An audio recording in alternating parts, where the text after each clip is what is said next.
consume but never feast. Metal wings slice the void apart. A funeral pyre, a rocket's heart. Does the air tear or does it yield? What's the cost of the battlefield?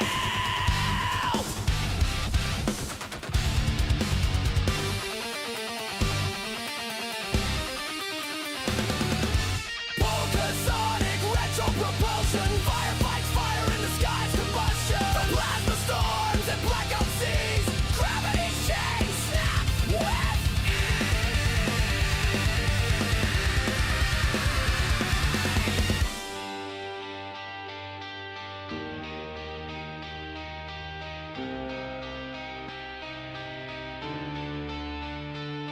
Red rivers, burning trails, echoes scream where silence fails.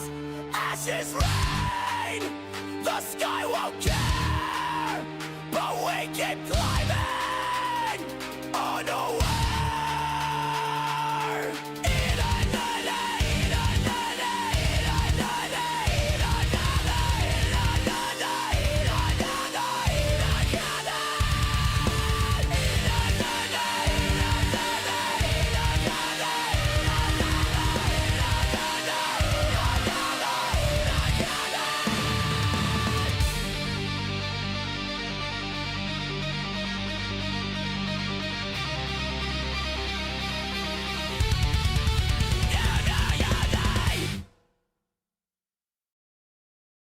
Eat another piece of chicken. Those are the lyrics, right? It doesn't matter. Hello. Welcome to the Space and Rocket Review. You two girls, tell your friends. Space and Rocket Review. Elon, blah, blah, Elon, blah, blah. EJ, Star Trek or Star Wars? I like either of them. I grew up watching Star Wars, but my parents watched Star Trek, and I kind of grew up with both of them, but I watched more Star Wars when I was younger, but I find myself watching more Star Trek as I'm older. Does that make sense? Hello, how are you? Fine, thank you. I'm good, Shep. How are you? Let's go. What's up? What's up, Logan? How are you?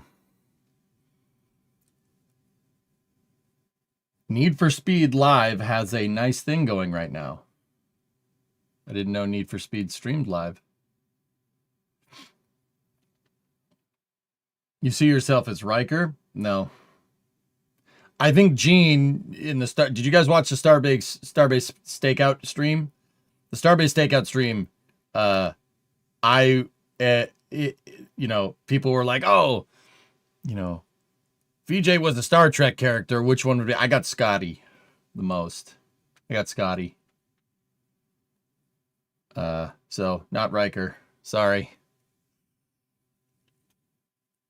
Not Riker at all. Scotty is what I got. And you know what? I'm good with that. Yeah. I'm good with that. Yeah, no, that's fair.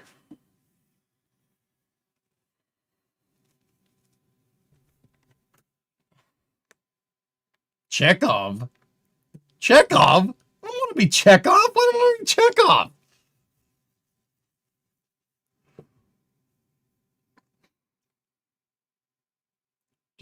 You do a good Scotty impersonation, though. Can't change the laws of physics, chat. You definitely be Data? Data? What?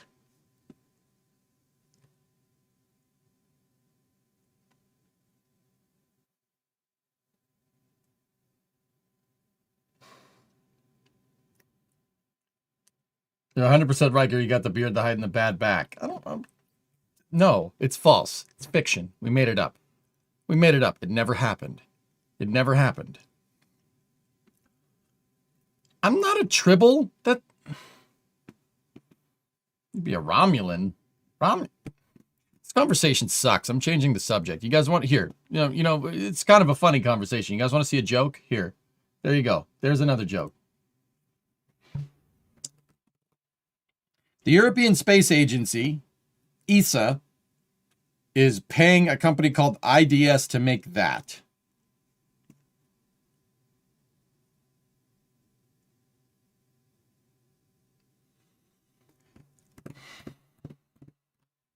Jordy, Miles, Milana. It's definitely Scotty. Yeah. All right.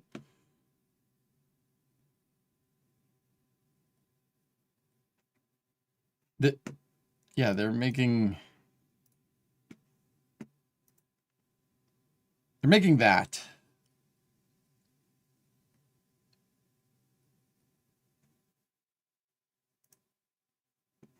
No, not that.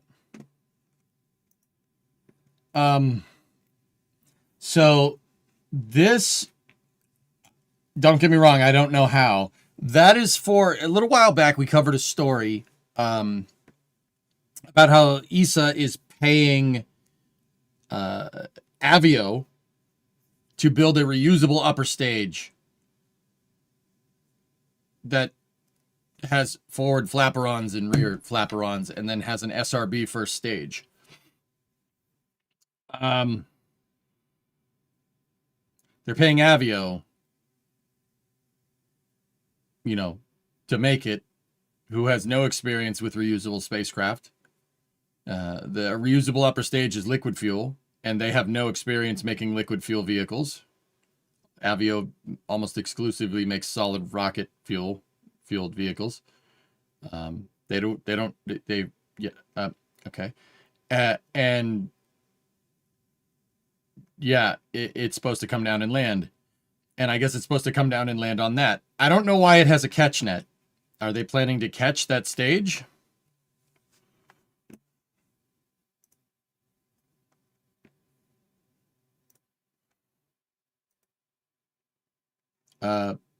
Yeah, it's a little bit peculiar, but what is this? What is over there? Ah, yes, a cylinder. Yeah. Please tell me this is fake. Nope. I don't really get what are you trying to do? They're making a reusable stage, but what is this? A drone ship? What is it supposed to land? Like, in one picture, it kind of looks like a drone ship with a landing pad on it, but there's also the net, which just happened to look exactly like they look exactly like Mystery. I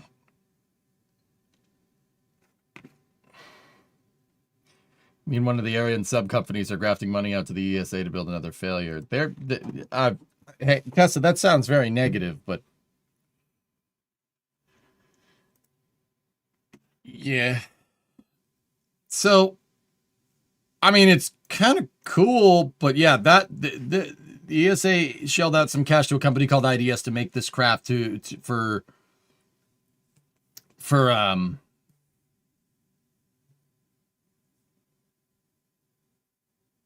Avio's reusable upper stage vehicle.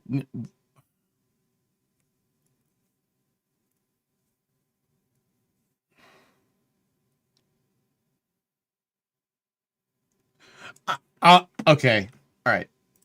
I can understand, giving the contract to Avio for a reusable upper stage and having them kind of go at it. I can understand that. That's kind of cool. Why are you buying this? What is this for?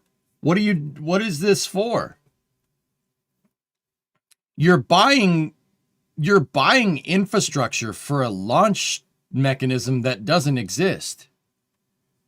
And what's the hope here? Like, the hope here is to have upper stage reusable small sat launcher that lands on this. What are we doing with this? What's the ESA? What are you doing? Why would you buy this? Just have it splash down in the water. I don't understand why you would buy this right now.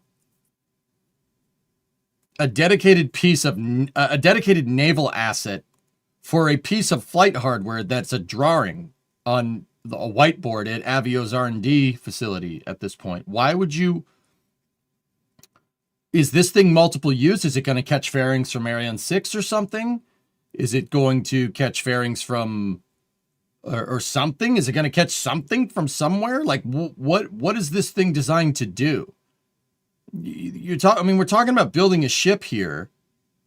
We're talking about building a ship here that's going to maybe do some type of at sea recovery, maybe in the next 10 years, maybe. Why would ESA, who gave this money out on the premise that it's a developmental vehicle, why would they be buying dedicated naval assets for it? A developmental vehicle. I don't get it. That doesn't make any sense. They need some sort of hardware to show. Why not a boat?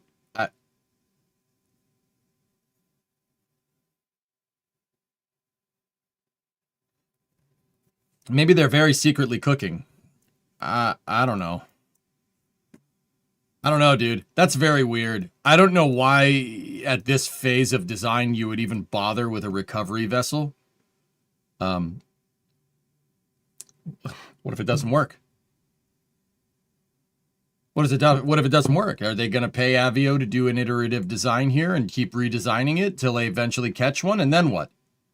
Then what? Then routine operations from a small sat, a reusable small sat launcher? What are we doing here?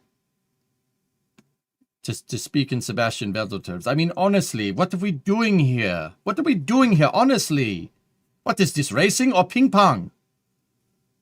Like, I don't really get what's the point. Why would you buy a ship right now? That's like, okay. I do live streaming. You know that. I'm a live stream commentator. I play games, etc., etc. I'm a live streamer. Everybody knows this. If you don't, I honestly don't know what to tell you. I've talked to a lot of people. You know, a lot of people ask like, oh, how do I do that? How do I get into live streaming? How do I get into live streaming? And my answer is always just do it. Just start doing it. And they're like, oh, well, no, I can't start doing it. I don't have a good setup. I don't have a good setup. I don't have a setup like yours. I don't even have a nice camera. Dude, I started streaming with a crappy webcam. Actually, I started streaming with no webcam. My original streams from like 15 years ago was just my commentary over the video game screen. There was no alerter. There was no tip thing. It was just me, the game, and chat, and that's it. And that's, well, I gotta try to still do that nowadays. Did you buy a boat? No. But no, I didn't. But the point that I'm trying to say is that, you know, this is like somebody wanting to get into live streaming now and then just dropping like $5,000 on a streaming setup. That's not how you do this. That's not how you do this. You start streaming with a minimum viable product and then work your ways up from there. Buying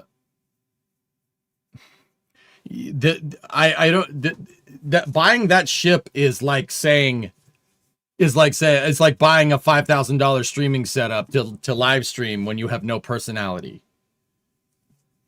That's fine, but you got to do the whole, you got to grow a personality. You got to do the personality thing. That's really important to live streaming. Very important. I don't understand why you would even bother buying a naval asset at this point for an experimental program that might be reusable maybe sometime in the future. That is just, it's very strange. However, money. But money. However, I will say this just so that the European Space Agency is at least committed to doing some type of development with reuse. At least I would hope they are. Because, yeah, that ship's going to get expensive real quick. I watch you for your looks, not your personality.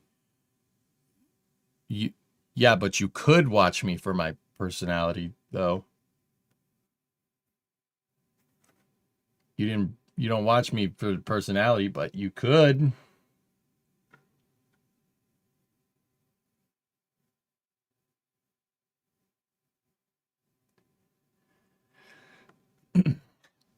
Do I start with a paper airplane and a paper boat? That's how I start my aerospace company. You give it a try? All right, I'll take it. Yeah, Ship. Yeah, you go do that. There's a reason SpaceX didn't spend billions on Starship. They needed to start small and then grow. He's just stupid and that's it. Dang, dude.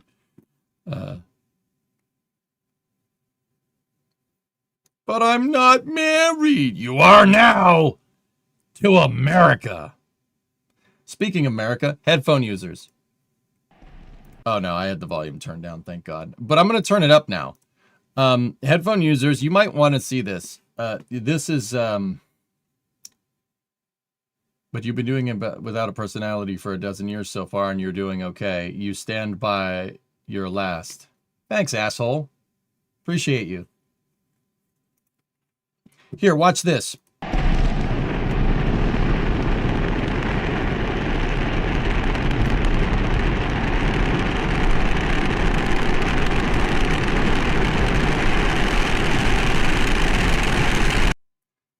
Yeah? Yeah, that's pretty good. SpaceX released more footage from Flight 11. Here, we'll watch it with the volume down this time.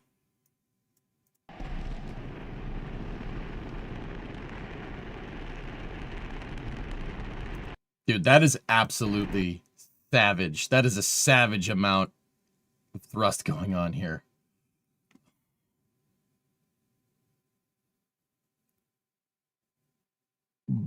I'll ask time and time again, where the frick did this thing come from?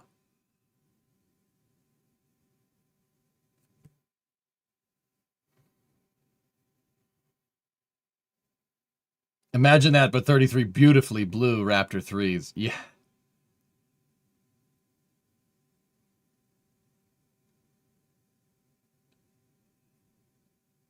I'm a professional photographer. Everything I know about exposure is tested in this image. Oh, I bet, dude. How do you not get it to blow out? What's the exposure of this camera shot, Fall? It's got to be like nothing.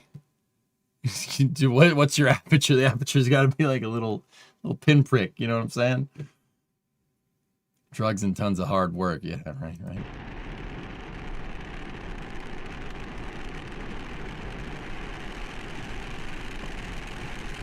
Does the next version of Raptor have even more thrust planned? I don't know. Dude, look at that freaking thing. How does the camera survive? It looks like it didn't.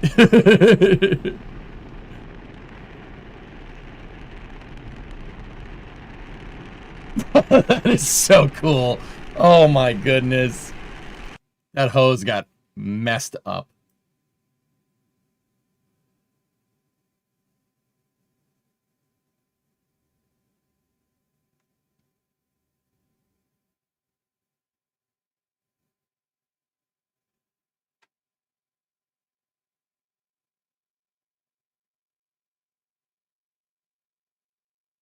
Oh yeah, the hose got destroyed right there.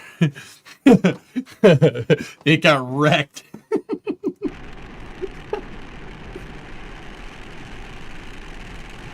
What do those small hoses do?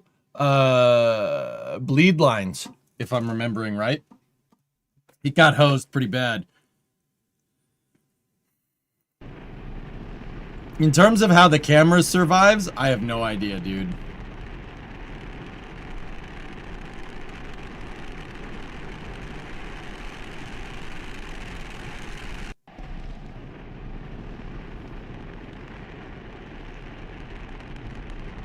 You know what's kind of nuts to me? Like right here, there's such a vacuum being made in here that, you know, it's very, you can clearly see all the umbilicals and the hoses don't really get too messed up. They get messed up after the vehicle separates from the pad and there's no longer vacuum up in here, and then the flames just absolutely grill everything. Like the plume is going in, right? You could see it from the spike right there, and then the spike is eventually going to go up, and what this cone is all the the gases from the rocket engines are all collapsing in on each other because of atmospheric pressure, and then they bounce out. They kind of bounce off of each other. Watch what happens when the cone down here envelops the entire pad. Fire! Fire! Fire!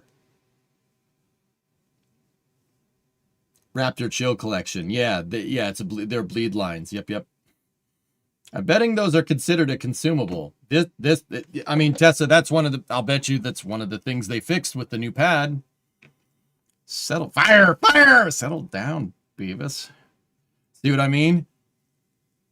When the rocket gets far enough away, the plume has enough time to expand out over the entire pad, and it just turns all it. Well, I was about to say all hell breaks loose, but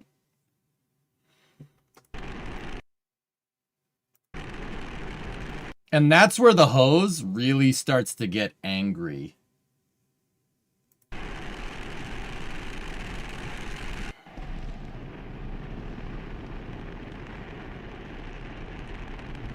Dude, that is violent.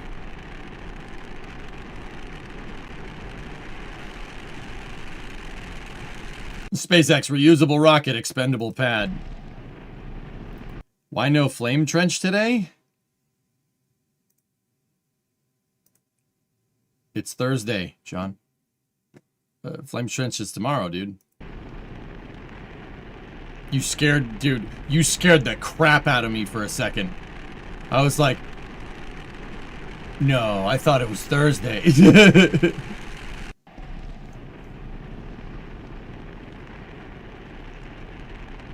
You scared me, dude. I was like, oh no. Oh no, they're probably wondering where I am. Flame trench is tomorrow. I signed up for it this morning, yes. Could you explain the colors inside of the nozzles?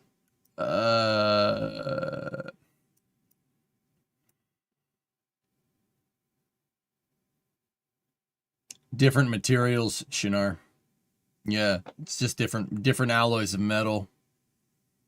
The throat is made out of something that you could like actually throw into a volcano and it would be fine, you know?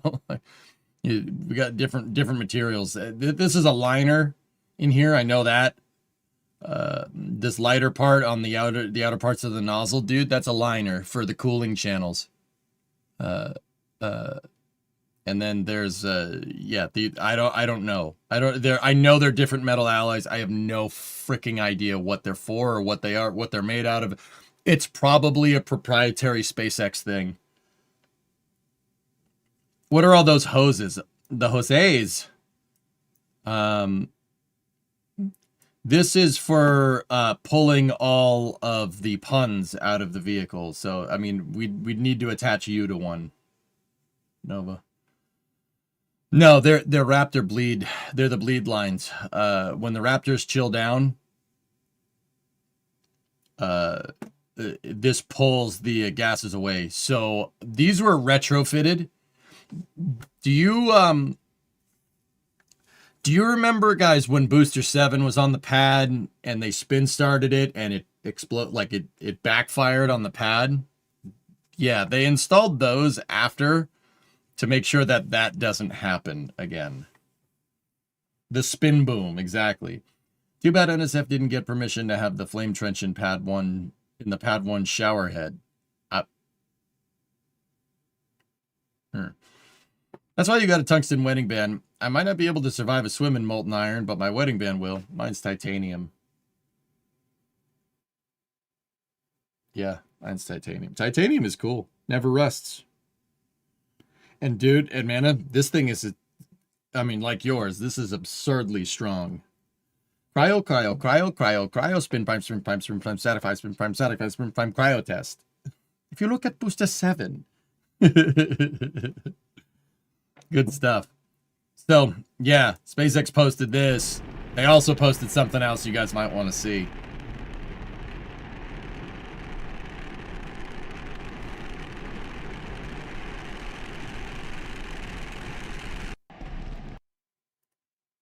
Yours is hard. Yeah, well, mine's taller. Here's the sky. I have not checked out Subway Builder. So what about the ones near the center? Are they hooked up? Are they hooked up to ones on the outside? That also brings up the question, so why so many small hoses? I don't know about, I don't think the center ones are hooked up to anything. I think they just have a straight bleed nuclear. This also brings up the questions, why so many small hoses? Because it was retrofitted. Because SpaceX for the longest time, their kind of milestone was just get the thing off the pad and get the thing into space for data, for testing data to validate their simulations. So it wasn't really necessarily about making it perfect. It's about making it work. So they just attached a bunch of hoses to it. Just like another good example, nuclear, would be the ship static fire test stand that they just mounted on that OLM and then just jerry-rigged a bunch of plumbing to it so they could static fire a starship. That. They just make it work. Make it work first. Figure out optimizations later. That's SpaceX's mantra to a T, and that's actually pretty. That's pretty damn good advice.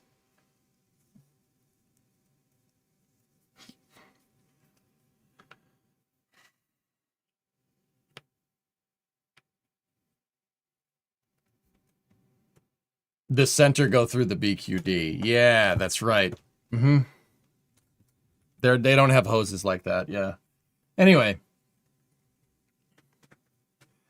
Here's a nice shot of the sky that SpaceX posted. Oh, yeah.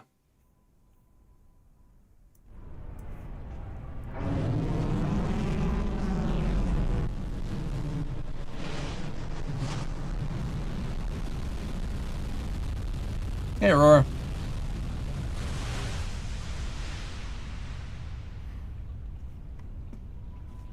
Vanished.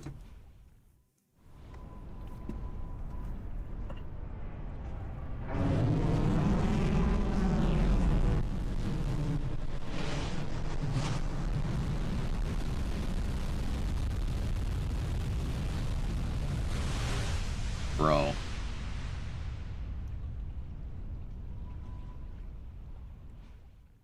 That landing, despite Ship 38 missing some tiles, looked pretty damn precise to me, dude.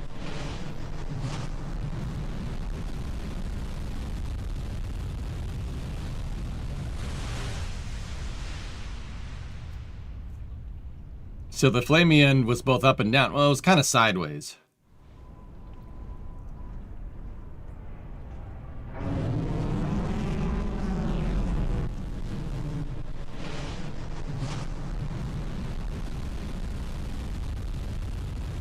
Dude.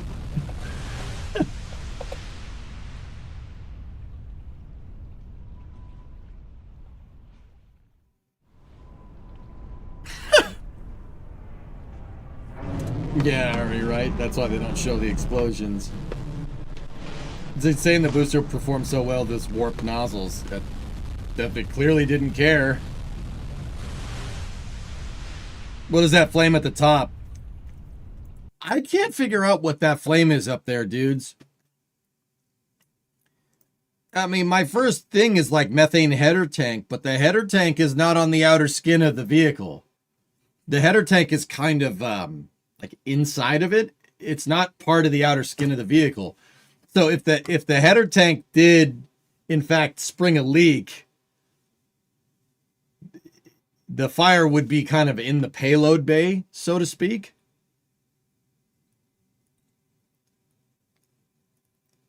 Some are saying the autogenous pressurization line. Isn't that on the other side? Isn't that on the back side of the vehicle? It's on the leeward side.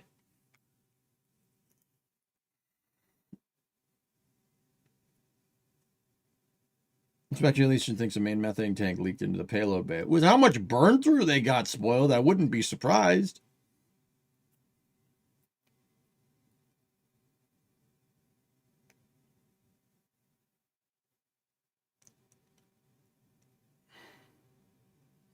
Wouldn't the warp nozzle only decrease performance, which the programming would be able to compensate for? No, they fired the engines into the bent nozzles, and they kind of sprang back into position. Nuclear. Yeah. Milge, I think this one was spot on, dude. I mean, just look at how buoy cam framed the shot. It is perfect.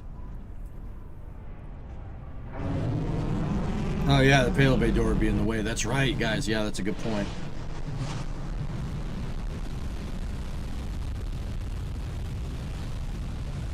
Do we know Starship's cross range? And if we do, what is the shuttle's? The shuttle has more cross range than Starship, but Starship has more than previously anticipated. I was talking with Space Engineer. Oh, there he is. Space Engineer. What's up, man? Welcome back. We were thinking that maneuver that it did this time was like 40 kilometers or something, dude. I don't see why this thing couldn't do 100. No problem. The flame is some sort of gaseous methane that is filling the entire payload bay. You could see it exit a second spot further down for a moment. I think it was the autogen lines again. Yeah, that's what chat's saying, dude. Yeah, I was just like, oh, there, speak of the devil, there he is. Yeah, I mean, there's nothing else up there. Like, it can't be the header tank. The header tank's kind of like, has like a skirt around it that connects to the nose cone, right? It can't be that. If it was, I mean, dude, if it was, they had some serious freaking burn through up there at the nose that should probably be addressed, because that means it punched through the outer skin of the payload bay and started burning the tank. Like, I don't think that's what's going on.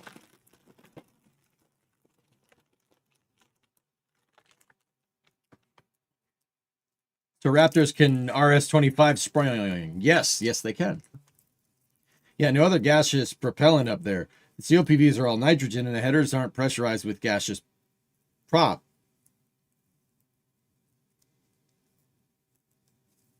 It's nitrogen, so something else is up. Yeah, there's only so many things up there, dude.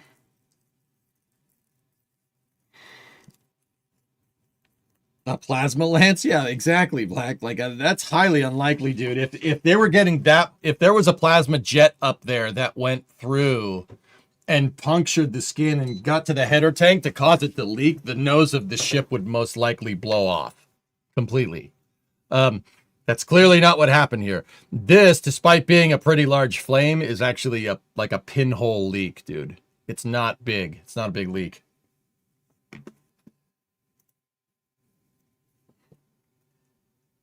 Ace Frehley died? Oh, no.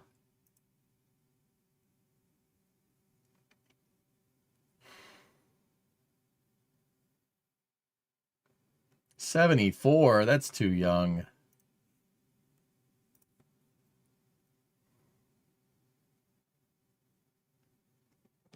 Damn. That sucks. What are you gonna do, dude?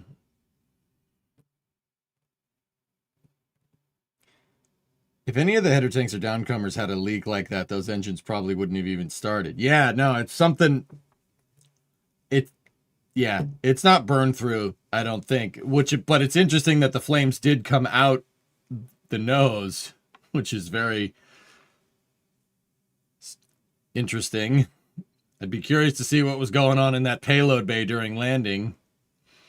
I mean, we know that SpaceX has the cameras from inside the payload bay, and you know they ain't gonna show us either. Shoot.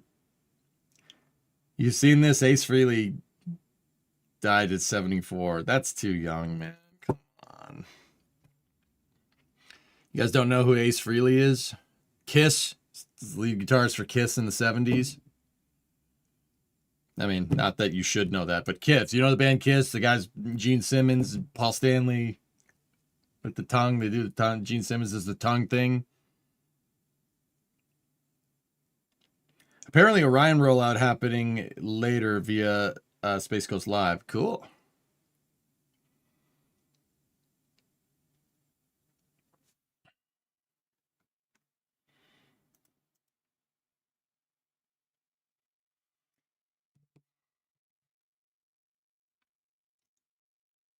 Yeah, that sucks, man.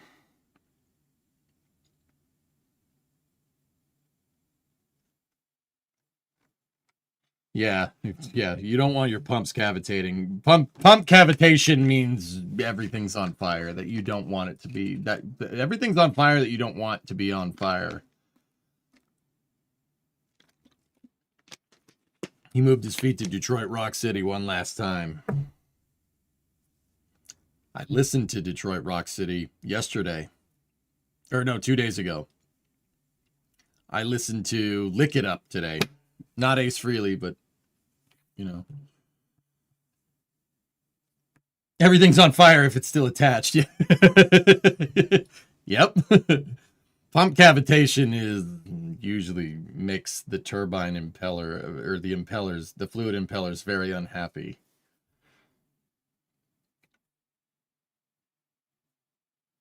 Yeah, they would get very unhappy. So like I said, guys, whatever that is, it is a very, very, very, very, very, very, very, very tiny leak. It's a tiny leak. This is like a pinhole leak, like maybe like the size of like the diameter of a toothpick. Because if it was any bigger, the thing would be not in one piece at this point in time. Now, something I did see somebody say this in chat, but it is something to kind of think about. That happens when they shut the third engine off. See, there's clearly 3 engines going right there. They shut one, and then watch. Engine shut off, and then the flames appear. Now, I don't know if that's just coincidence. I certainly don't see any flames there until they shut that engine off, so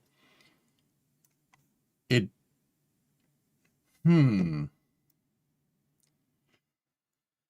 could be due to chug. It could be a hydraulic hammer from shutdown.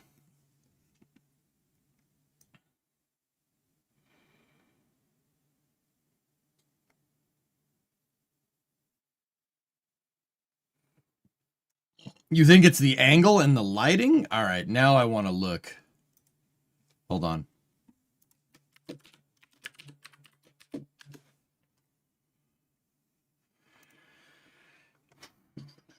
Let's see the other views that we saw from the other day. It's this one. This is the guy.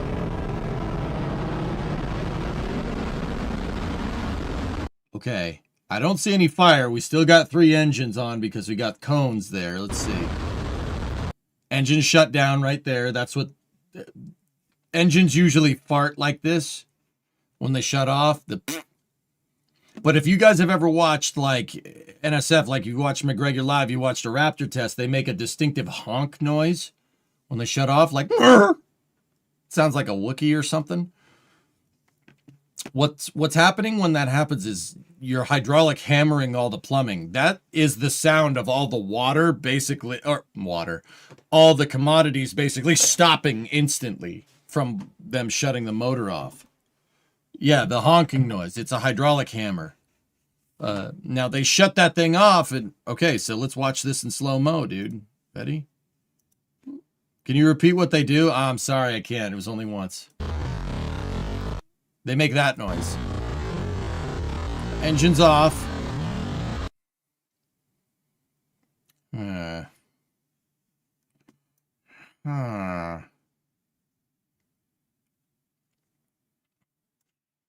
Here, let me turn the sound off.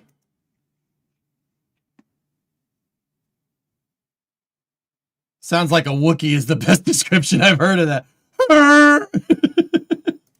It didn't like that. This is the one. House. All right.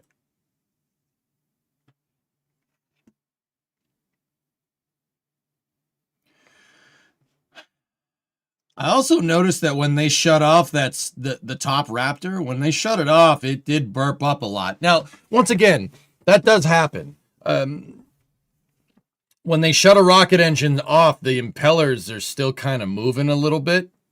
I mean, they're not, it doesn't take very long for them to shut off because valves and stuff. But long story short, there's residual commodities in the lines, guys. So There's always a little bit. It's like, if you have a sprinkler on, you have your garden hose on, your hose is connected to a sprinkler, you turn the water on, the sprinkler starts going and then you shut it off. And if you took the garden hose apart, there's still water in it, right? Kind of like that, but with explosive stuff, right? No, with liquid fuel and so liquid methane and liquid oxygen. So when rocket engines do shut off, they usually burp. They fart out a little bit, and then they have some residual propellant dump that happens, and the honking noise that we talked about, that is all the fluid, all the propellants inside of the lines going to the engine, stopping instantly. So I noticed that this thing actually, oh, hang on a minute. I saw something. Look at the jet. See that? See it over there?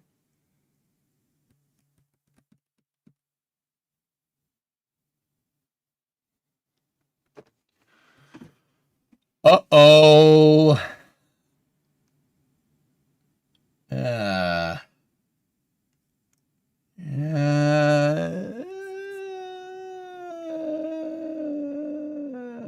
It might be nothing. Is water hammering a thing with rocket engines? It absolutely is, Petrified, yeah.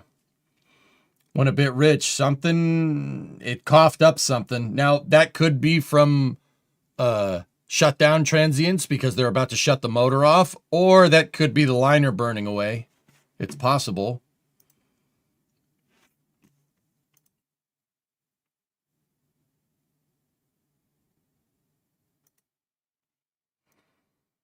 See that? That's all the residual liquid fuel and liquid oxidizer inside of the engine. As the engine shuts off, there's just a little bit left in the lines and it burps it out. That's what happened. That happens. That's absolutely a thing. Liner burn would be green.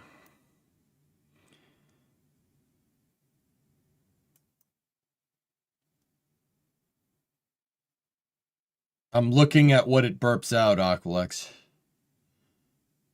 Guys, my eyes are caca. What does that look like to you? It's like pink orange, I guess. Like,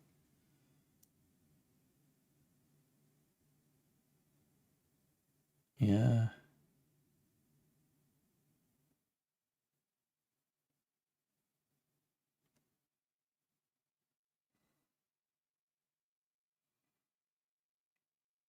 No, that looks right.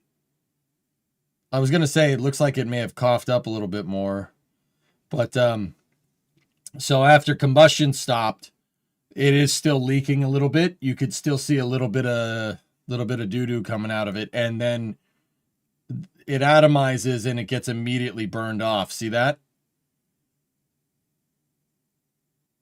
And it's right around that time that the fire starts.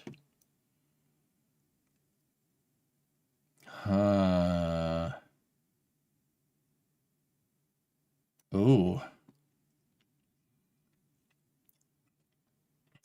Yeah. Yeah, that could be the throat. It could be the throat liner. It could be the combustion chamber. Something funky happened with that thing right before they shut it off.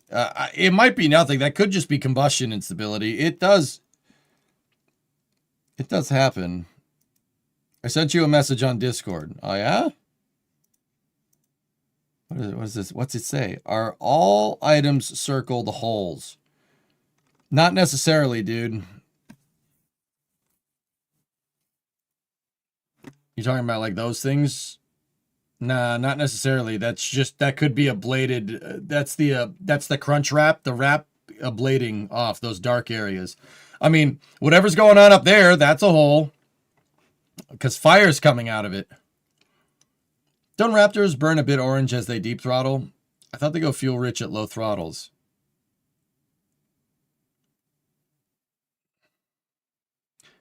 I wouldn't adjust my mixture due to deep throttling, Aqualex. I don't think they have to because of the high chamber pressure. Could be wrong. Is that a vent at the top?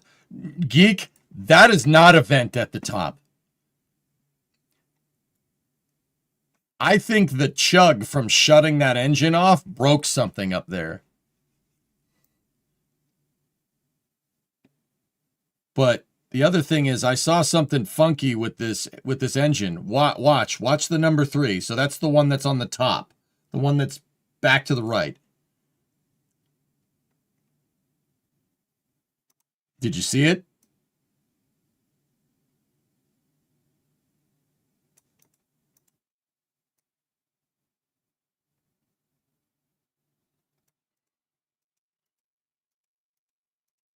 Right there.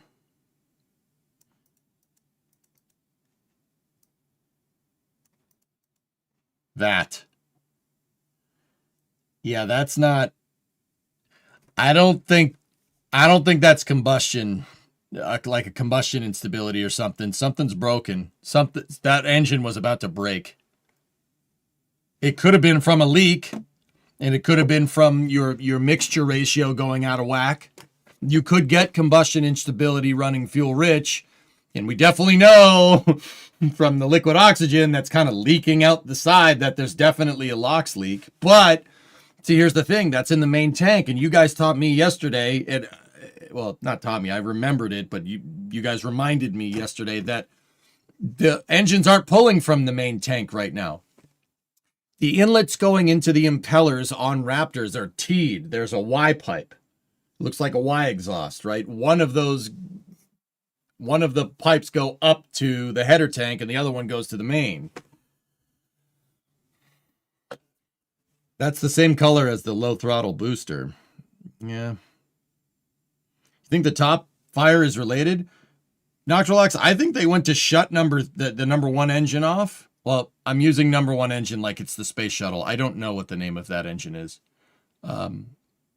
I know they're using E1, E2, E3 for the inner ring, and then E4, E5, E6 for the vacuums. It's E1? Yeah, okay, so they do it like the space shuttle. All right. So the space shuttle, the top one was 1, 2, and 3. Or well, that's backwards. For you guys, it'd be 1, 2, and 3. So the number 1 engine is something funky has happened with that thing right there. I don't think that's just shutdown stuff. Something weird happened with it right during shutdown. It shut off, and then the hammering popped a leak up here. Now, interesting thing, right?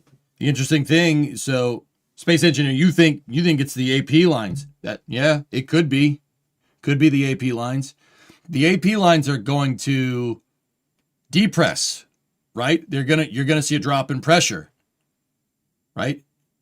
You're gonna see a shock drop in pressure, shutting one engine off on the autogenous pressure lines. Now, I'm just speaking because I know about autogenous pressurization. And chat or in Space Engineer, somebody let me know, like, what's the plumbing route? What's the route plumbing for the AP lines? Do the 3 combine into 1, and then like you have 3 for methane and 3 for oxygen, and then they combine into 1, and then 2 lines go up? I think that's what it does, right?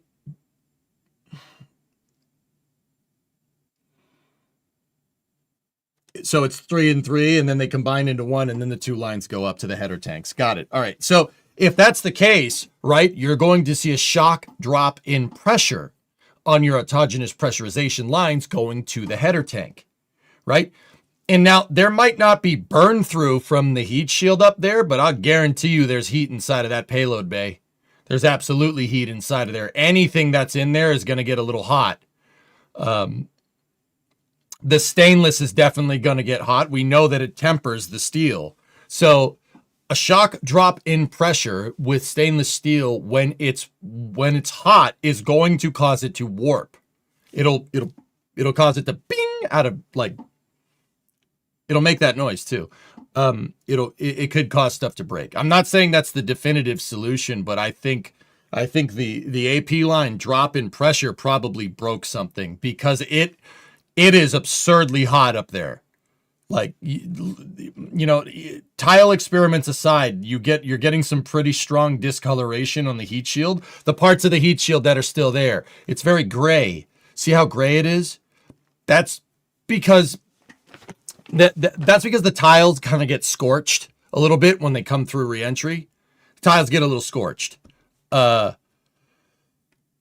They gray. That's what happens. They do burn a little bit. It's only after the first time. It's like Falcon 9. You know, when the first time Falcon 9 launches, it's white, and then it comes back down and it's kind of charred and sooty. Now that's for a different reason, right? That's not from reentry heating. That's from gas generator exhaust. Basically, it flying through its own exhaust plume. But same idea. If you look at the space shuttles when they first rolled out of the factory versus the space shuttles kind of after their second, third, fourth mission, the tiles do gray. It does happen.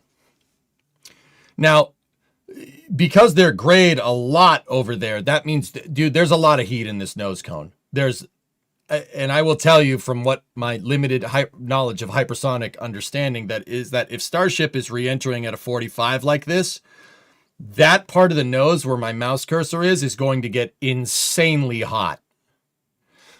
The reason why is the same reason why if you look at the space shuttle's nose cone, so like if you have the shuttle right here, the space shuttle's nose cone is kind of pointed down.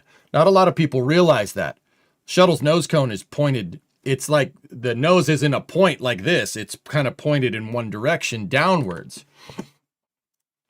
That's for the same reason, because they know that they put the nose cone where it was going to get the hottest. So that area is getting really, really hot. And if a lot of heat is getting introduced into that stainless steel, combined with a pressure drop from shutting the engine, oh yeah, it could make some problems. Look, space shuttle nose is pointed down. Not a lot of people know that. You would, or don't realize it. The reason why it's pointed down is because of that. You see the nose is more flat on the bottom than it is on the top. The whole nose is kind of angled in one direction. That's designed to keep your shock away, as far away from the bottom of the vehicle as possible. But there's still areas where your plasma, so right where this line is where it gets the hottest. The closer that line is to your tiles, the hotter they're going to get. Starship up on its nose cone is doing something like this. But because Starship's nose cone is pointed up here somewhere, right? If you pictured kind of the shuttle with like a regular nose cone right here, what's going into the plasma? What's going to get hottest? Right? Right there. Right? Nose cone is like this. Plasma's coming at it. I heard the front fell off. Well, no, it didn't fall off. It was just removed from the environment. It might also see an increase. Raptor taps autogenous right off of the hot gas manifold. So if there is a bit of back pressure from the methane preburner shutting down, there could have sent positive pressure up. Yeah, exactly, Space Engineer. That's why I said it's a shock. It's either, I said a drop a couple of times, but it's a shock at the end of the day. It's just a change in pressure. It could go either way. I kind of talked myself through that one, dude. I was thinking about it. That's what I do sometimes, dude. I don't just sit here and report space news. I kind of think about it, and when I'm explaining it, the gears start turning, and I'm like, ah. So yeah, could be a shock in the system. I'll bet you it's just because the front got hot. Now, I know about hypersonics. Don't get me wrong. I'm not going to go build a reentry vehicle. I know a little bit about hypersonics from the shuttle. And I have a tile on my desk. That's pretty cool. I don't know. I don't think they burned through completely up here, but they definitely, dude, up there is definitely still really hot to the point where it might be like glowing red inside of the payload bay. Wait, the space shuttle featured a droop snoot? It was a fixed droop snoot, but yes. You have a tile on your desk? Yeah, oh yeah. Yeah. It's pretty neat. Well, it's part of a tile. It's some of tile. Son of tile. It's kind of there. Son of tile. So, yeah, I mean, that's the running theory. I think a shock drop in the pressurization lines blew a hole in the line. Now you got to wash your hands? Nah, I'm good. Is it edible? I wouldn't eat that.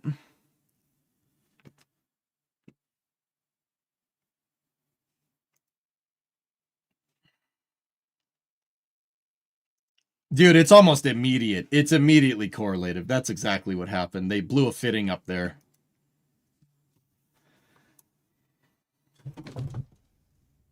Wait a minute. Wait a minute. Wait a minute. Wait a minute. Wait a minute. Wait a minute. Look right there. Right there. Oh.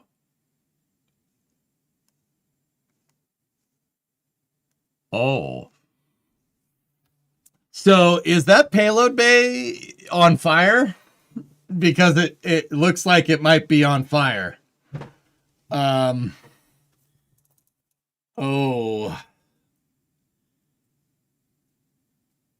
Oh, really, Rares? Nice.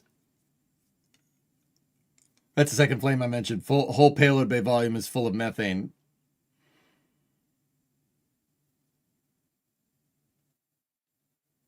Yeah. That little guy? I wouldn't worry about that little guy. Good enough for me. That's yeah,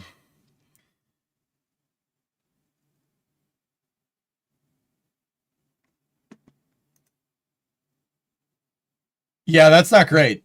That's yeah, that's not great, dude. They solved the flaps from melting. Now they solve the next problem. I mean, Luizo, that's really the truth, huh? So what do you think they would do to mitigate that? Guys, call me crazy. What would they do to mitigate that? Try not putting holes in your thermal protection system. Yeah, not putting holes in your TPS would probably fix that problem. that would probably fix things. I mean, I'm just putting it out there, dude. that would probably fix things. Which is why I think Ship 39 is going to have a full protection system. How tall is this thing? A 15 story building. Aurora. Yeah, 15 stories. Tiles, yeah, the tiles that did, the areas that didn't have holes in them seemed to have worked pretty well.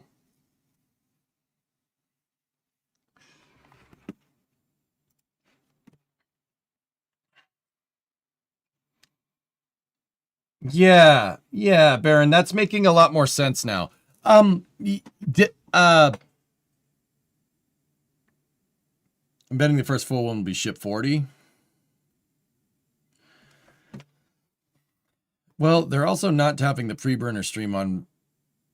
They're not tapping pre-burn stream on Raptor V3. They're taking feed and sending it through a heat exchanger.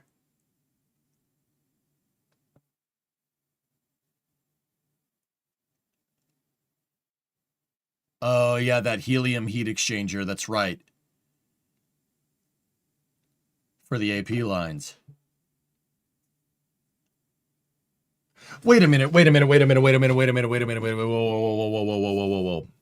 Pump the brakes. Pump the brakes.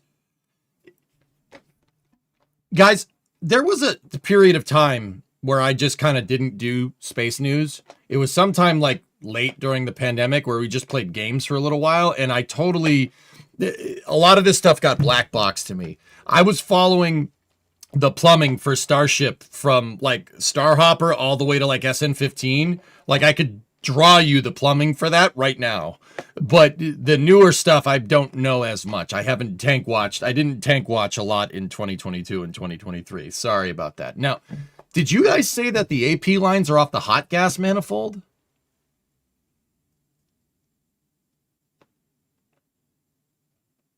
No, that they are. There's no heat exchanger on Raptor 3. It's a direct tap off.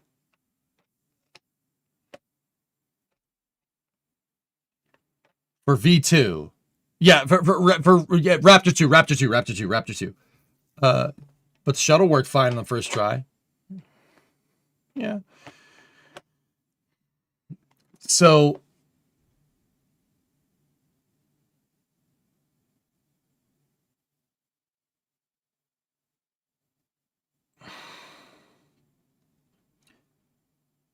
they're They're pulling the AP lines off the hot gas manifold. So, wait a minute. That means that those lines aren't pure gaseous methane. I mean, there is a possibility that you would get some, albeit very unlikely, you could get some gaseous oxygen mixture in there. It's not going to be 100% pure gaseous methane. I mean, it's unlikely, but it's possible. I mean, given Raptor's feed rates and chamber pressure, it's probably not, but the V2 and V3 tap the gaseous methane off the hot gas manifold, as well as tapping the gaseous oxygen after the oxygen turbine before the injector. Same on both. Dirty autogenous pressurization. Yeah, that's what I'm thinking, dude. So that means to an extent, you know, you could have an atomized mixture going through those autogenous pressurization lines. Ooh, that's the buoy cam over there.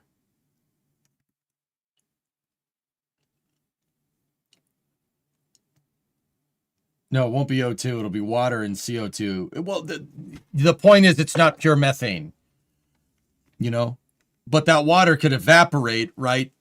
And it could combine with the gaseous methane. I mean, if you evaporate water, it will atomize. If you turn it into steam, you could atomize it with methane. So the point that I'm getting at is that those lines aren't it's not pure gaseous methane and pure gaseous oxygen. It's kind of a combination of a couple of things, because it's the hot gas manifold. It's post pre-burner. Okay. How would you do in space refueling with no heat exchanger? You're flooding the main tank with water and CO2, brother. How? That's what I'm trying to figure out. Like, now I'm really confused. The conditions in the methane tank don't allow the nasty bits to condense into ice or liquid. Oxygen tank, it does condense into ice, which was a problem on the booster. Yes.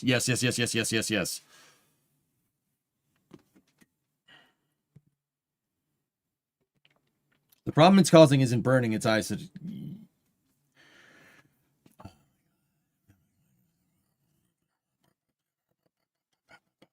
Look, the AP line could have burst, because if you have an AP line that has ice in it that has evaporated, you could overpressurize the line and it could burst. And if it bursts, it's going to be energetic. And if it's energetic, then it's going to catch on fire. Do you see what I'm getting at? I understand it's ice. I'm thinking 2 or 3 more steps down the road. You're back there. I'm on third base. You're on first. Who's on first? But what's on second? That's the real question.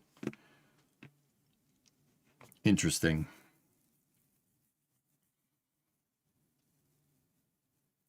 How are you going to deal with? Well, I know how they, like, we get it. They have mitigations. I'm really wondering, like,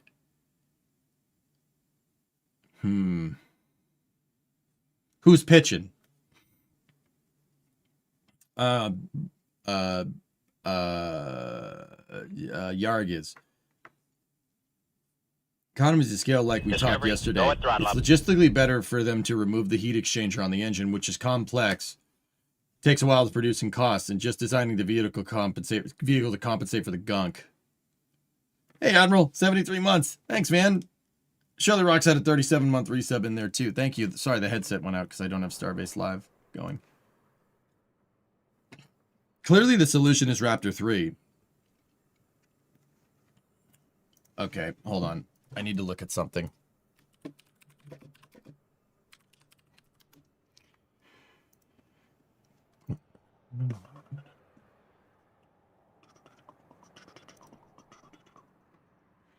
I'm looking around for a plumbing design here.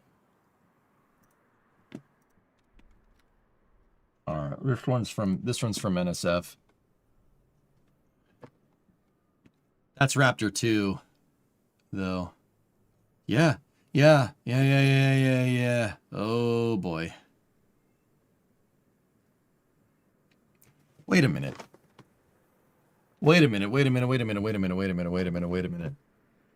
That's the cold.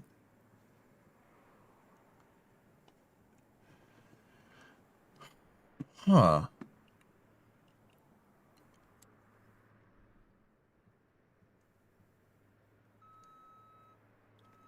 Yeah, that's tapping off the cold gas one. That's not right. That's not right. That's not right. Who did this one? We gotta always give credit.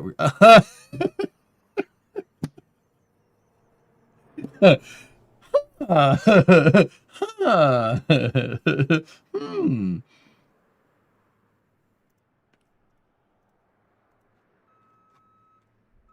Inspired by Else Maslov. All right, let me take a look here. Yeah, right. All right, where's the taps? GCH4 to tank pressurization. Oh.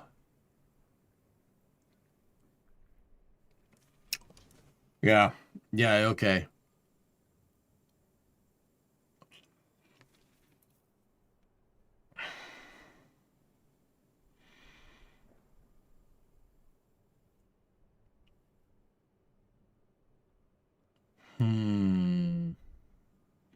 Yeah, it's right. It's dude, it's not just a tap off the pre-burner. Like that's as hot as that gas is gonna get. I wonder what drove that design decision pulling it off of the pre-burner. Because see, so okay, this area right here, see this blue line, guys? So okay, let me explain. All right, so here's how Raptor works. Raptor is a full flow stage combustion cycle. So what does that mean? Okay, so the plain English way of saying it is that you have picture two jet engines in your mind. Just two jet engines. One jet engine has a different mixture rate than the other. Now, what is mixture? Mixture refers to the amount of oxidizer versus the amount of fuel that you're getting. There is an ideal amount to make the most efficient combustion. Now, if you go too much fuel, right, that's called rich, right? If you go too little fuel, too much oxidizer, that's called lean, okay? In the middle is called stoichiometric. And stoichiometric is a very fun word to say, so I will say it one more time just for the kids in the back. Stoichiometric. Pretty cool, right? So, back to our two jet engines. You have one jet engine over here that's running extremely lean. And the other one over here is running extremely rich. The exhaust that comes out, because this one's running lean and this one is running rich, the exhaust that comes out of this jet engine is going to have a lot of oxidizer in it. It's going to have a lot of unburnt oxygen because the combustion was way too lean. The one on this side, the one on the right, is going to come out with a lot of unburnt fuel. Now, picture those two jet engines and they have their jet exhaust, and picture their jet exhausts meet, like have a funnel into a Y pipe, right? And there's an injector plate and that goes into a rocket engine. That's what Raptor is. That's what a full flow stage combustion cycle does. It's two jet engines, one burning really rich and the other one burning really lean, shooting their exhaust into a rocket engine. Crazy, right? That's why Raptor is nuts, because it is two jet engines shooting exhaust into a rocket engine. Now, why do you do this? Why would you do that? What's the point of that, other than it being really freaking cool? The reason why you do this is because the jet engine, remember, it's shooting out super lean, and this one is shooting out super rich, right? If you're able to spread out the air, the fuel molecules, and the oxidizer molecules, spread them out, and then basically collide them into each other like a freight train, because they're more spread out, you have more, you're getting what's called better atomization that way. Because they're all spread out, you don't have to worry about fuel bumping into other fuel molecules and oxidizer bumping into other oxidizer molecules. They'll basically run at each other, and when they get near each other in the right pressurized, in the right low pressure environment, they actually kind of stick. Like surface tension almost. Like you ever see a water bug go over water? Kind of like that. They stick to each other. You get better atomization because you're using gas. You're using gases, right? A carburetor does the exact same thing for what it's worth. Yeah, a carburetor delivers fuel at low pressure into a venturi so the fuel spreads out, combines with your air being sucked in from the air intake on a car, and then that goes into the engine and blows up. Right? Raptor's doing something very similar to that. But it's two jet engines shooting into the rocket engine. Now, in your injector manifold, right, the gases find each other, and more of your liquid methane, or more of your gaseous methane at this point, can combine with more of your oxidizer at this point. Now, that's basically what this diagram says, okay? That's what this says.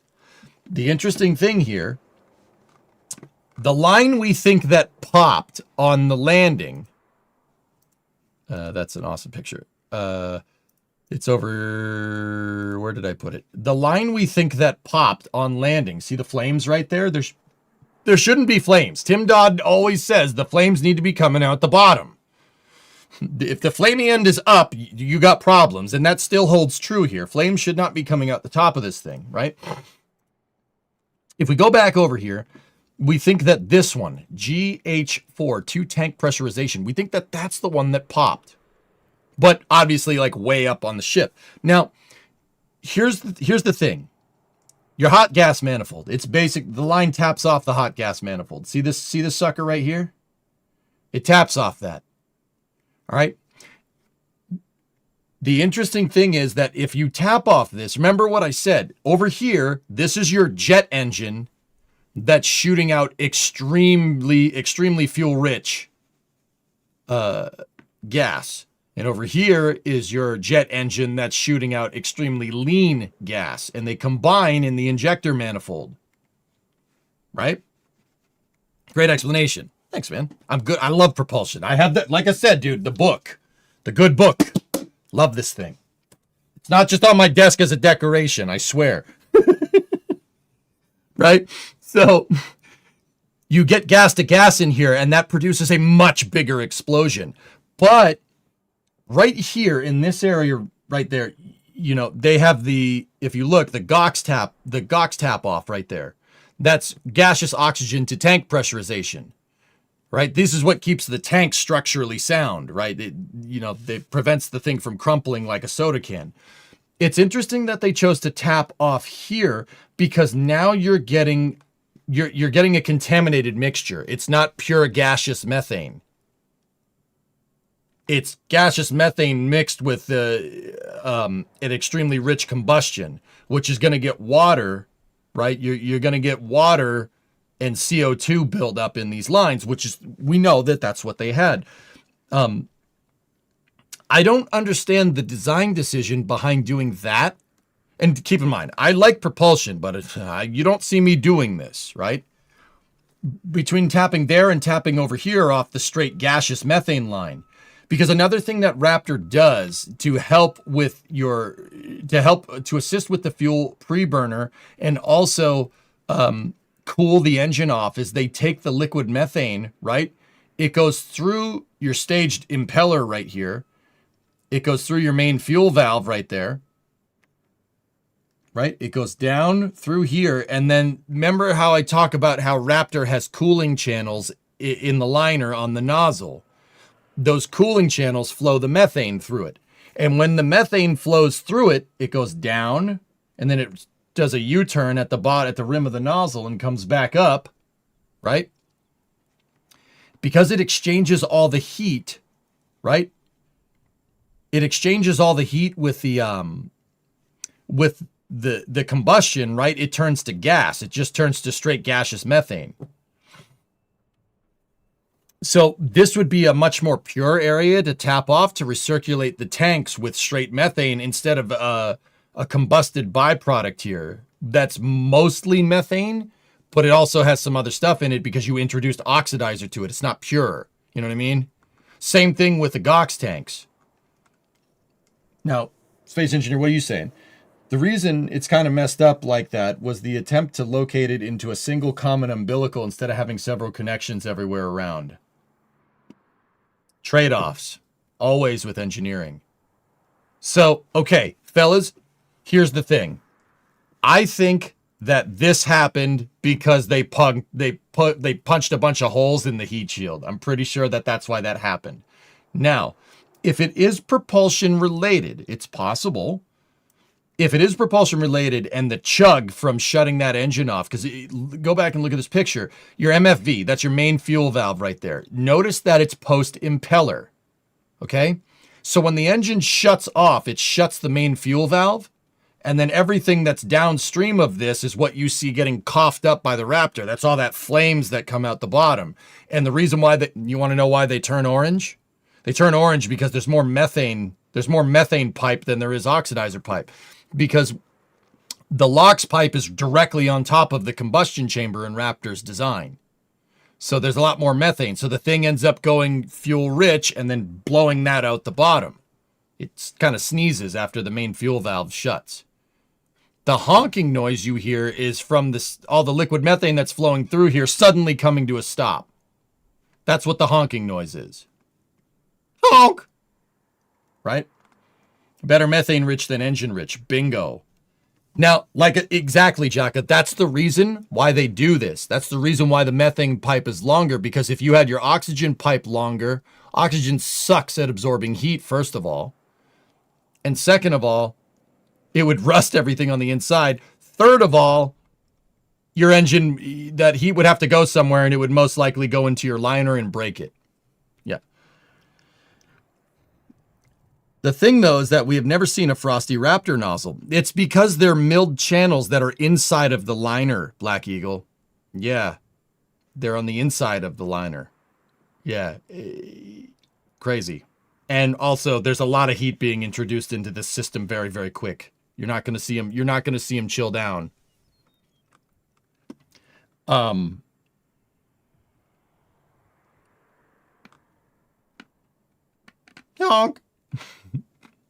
Hey, Amadeo, $5 super chat. What books do you recommend to learn about spaceflight and rocketry? The one that, here we go. Amadeo, I got you. The one that I like the most, there's actually two. First one is Rocket Propulsion Elements by George Sutton, RPE for short. The second one is this one. Modern Engineering for Design of Liquid Propellant Rocket Engines by Dieter Heusel and David Huang. You want to learn about the stuff that I'm talking about here? This is a good book to learn it. You want to learn about tank ullage, gas generator systems, fluid impellers, hydraulic hammering, chug, jerk. Yeah, no, I'm not just saying, no, I didn't call you a name. Jerk is a thing, okay? It happens. And yes, it's when stuff stretches. Shut up. I'm serious. I'm not making a joke. I mean, I kind of am, but also, yeah, you do those ones, Amadeo. Those two, you'll be set for a good while. Now, keep in mind, the first one is Rocket Propulsion Elements, RPE by George Sutton. Now, hold on a second, though. This is not just some book that you're going to read and be like, oh, yep, time to make my rocket now. Dude, no. These books are college-level textbooks. It would help if you passed some high school math courses, but look, I just opened to a random page. This is a lot of math. These books are the real deal. It's not something that's going to dumb something down. It's not an info video or it's not like watching EJ, you know what I mean? Or Tim Dodd or, Space Engineers Posts or NASA Spaceflight or anything. Or Marcus or Zach. This isn't infotainment. This is the real deal. So you really got to know your stuff with these books. I mean, I just bought them anyway, and then I started learning. I will warn you that takes a long time. That takes a long time. But that's the real deal, man. That's the books. That's the books that they give to aerospace engineers. I know because aerospace engineers recommended them to me to read if I wanted to learn aerospace engineering. Weird, right?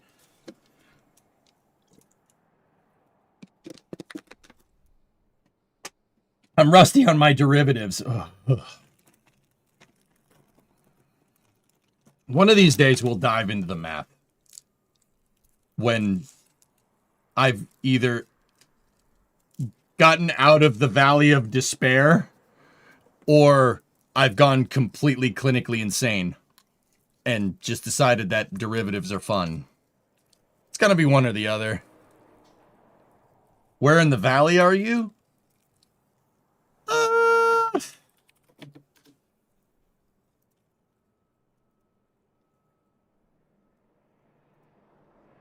Let me bring up the chart.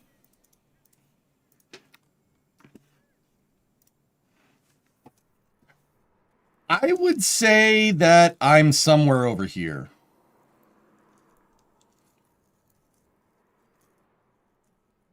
I'd say I'm somewhere in this area here. I am not up here. dude, even now, I'm not up here. I'm over here somewhere. I understand. I'm confident I understand what I'm doing, but the math part kind of... we're right here somewhere.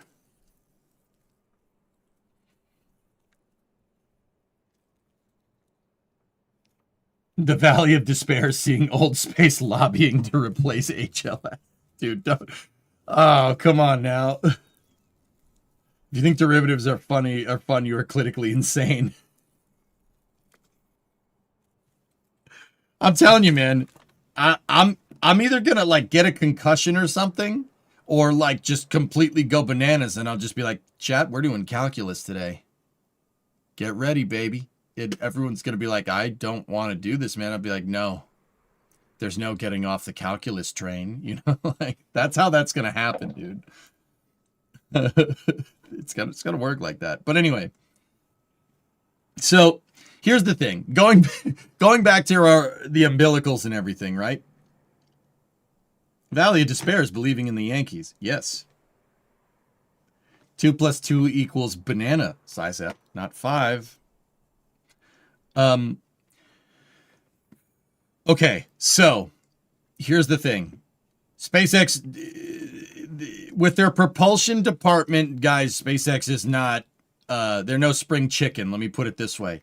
There is a very good reason why they tapped off of the hot gas manifold, right? Instead of the gaseous methane, right? There's a reason why they did that. There's a reason why the tap is over here and not over here. And whatever that was, there's no way they didn't know that the trade-off... There's no way they didn't know that the trade-off there between tapping the hot gas for your GCH4 is going to contaminate your tanks. It's going to contaminate... When I say contamination, I mean your tanks are not going to have liquid methane and gaseous methane in them. There's going to be contamination there. Not much, but enough, right? There's no way they didn't know that.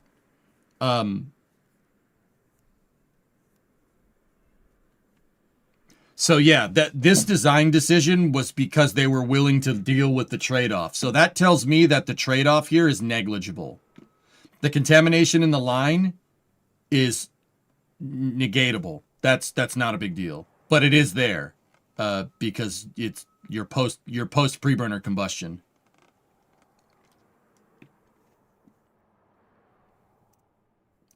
For the person... Oh, yeah. For the person who hasn't seen a frosty nozzle, the heated flow. Yeah. The gaseous methane is on the outside. You wouldn't see it. You would see the main fuel valve. Nice and frosty.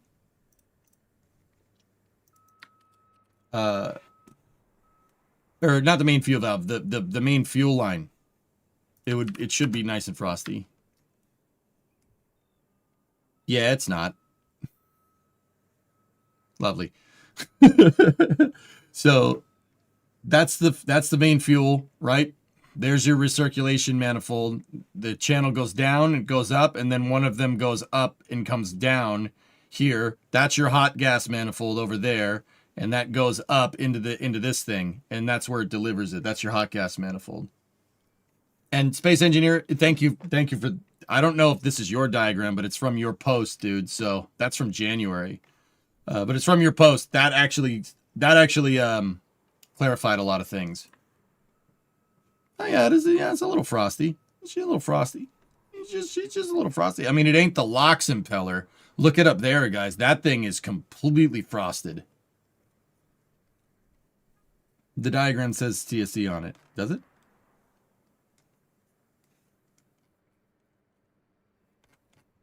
Bananas? Seeing the gimbal with Raptor 3 was pure bliss. I thought that was sped up, dude. Hey, chimp. 31 months. I thought it was sped up. I thought that footage was sped up. Space engineer told me it wasn't. And, you know, like electric TVC, so eTVC makes a lot of sense. I cannot believe that that's real time. That is crazy. Because when you gimbal an engine, right, you're taking all of this that you see on the screen, you're taking all of that and you're wiggling it around. That's crazy, dude. The other photos of it firing do have it frosty. That photo is just early on before it did. Yeah, so it's right after startup. Got it.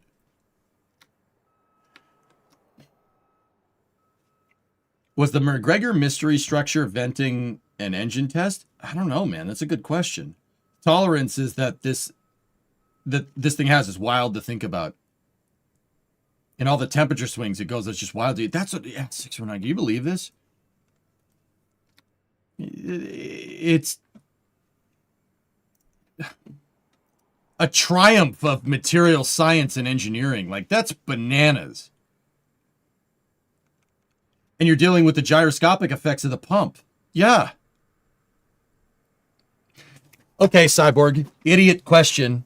Idiot question from the Aerospace 101, from the freshman aerospace student. In this design, one of your impellers is on the center line. The moment... Oh, no, you're still going to experience it's still going to have gyroscopic precession. I was going to say, does having one on your center line kind of negate that? But no. I mean, it might. I mean, if they have to be contra-rotating. They better be contra-rotating, or else you're going to put a lot of strain on things. The pumps counter-rotate to avoid most of the gyroscoping effect. Yeah. Okay. So if they're contra-rotating, right? It's the methane one that's going to give you a little.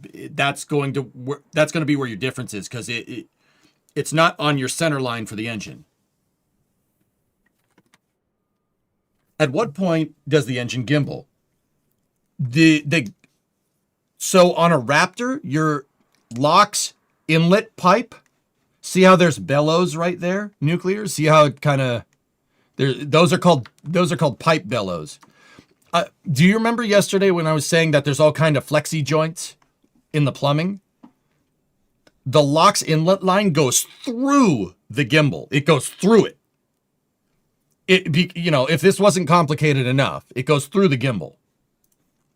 You can't see it in that picture, but... Does Project Jarvis make sense for Blue Origin? Will they achieve their goals with it? I don't know. I don't know what their goals are. No good. To be honest with you, dude. Yeah, so... You see, there's also a flexi joint for your CH4 line as well. Is this a sea-level engine or the vacuum engine? As far as I can tell, Zyzep, the vacuum engine is pretty much the exact same thing with different nozzle architecture. So your cooling channels are going to be a little bit longer. But that's about it. It's more or less the same. This is a sea-level, yeah. They've been oddly avoidant of showing the gimbal mount on R3. Huh.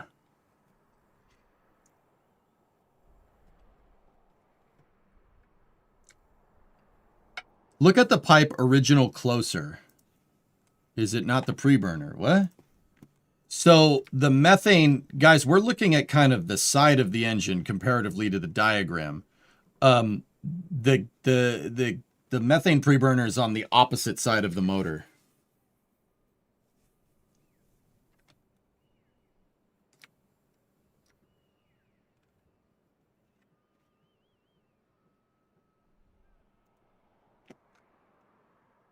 Yeah, they haven't shown it. Interesting.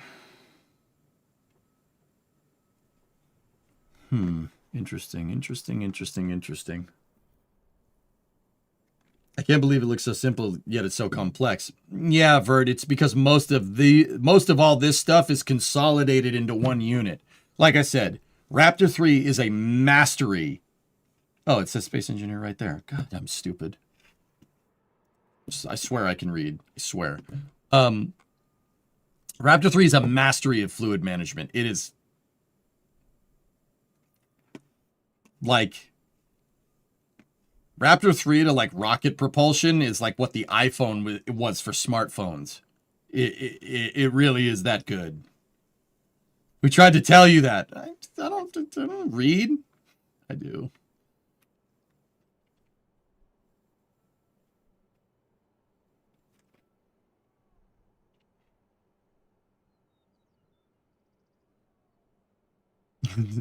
It's good you can read because I can't. Yeah, that's what happens when you do too much math. No, not meth. Math. This is not meth. This is math. What the hell would they even upgrade for Raptor 4?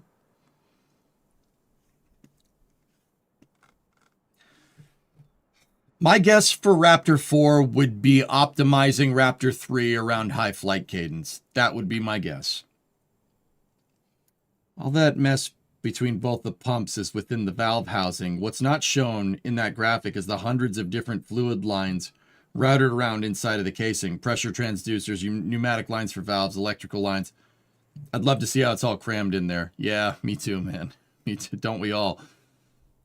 What a freaking thing, dude. And then on top of all that, guys, if if we're really gonna just blow your mind, Raptor has hydrostatic bearings. They submerge the impeller shafts in the propellant. They're submerged in the propellant. That's what gets them to spin so fast without cavitation. Yeah, hydrostatic bearings. That's the other reason why they could spin so ridiculously quick. Yeah. Dude, it is. It's no joke, man. This thing is no joke. That thing's the real deal. Like I said, the iPhone of freaking rocket engines. Not, I know there's some people like, but Android. No. The iPhone introduced the whole smartphone thing, like that. Dude, this thing is on another level. It's unbelievable. Crazy, man. Anyway, there's a little bit more space news. Space Engineer, thank you for letting for the diagram, dude. I always give credit where my diagrams come from. Just in case, give credit where credit is due. Ignoring BlackBerry. Yeah, because every phone looks like a BlackBerry now, right? Last for animation of the Raptor gimbal. Oh, nice. Yeah. Crazy, huh?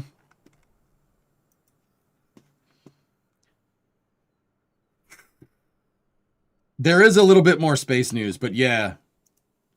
Crazy stuff, man. So here's something from Eric Berger here. He's saying there's some chatter out there about damage to the Blue Origin New Glenn rocket. Reality. There was minor damage to the second stage during transport, but it's not expected to significantly change the timeline. I still think that November 9th is a reasonable target for escapade. Escapade?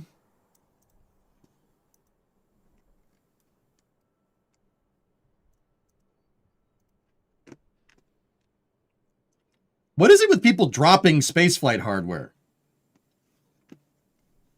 What is up with that, dudes?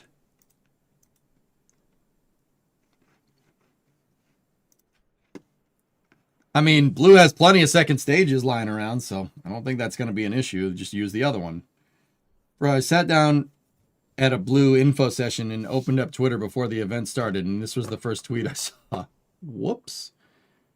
The bearings are one of your favorite parts. Collected wreckage from debris in the mudflats has told me some insanely small details.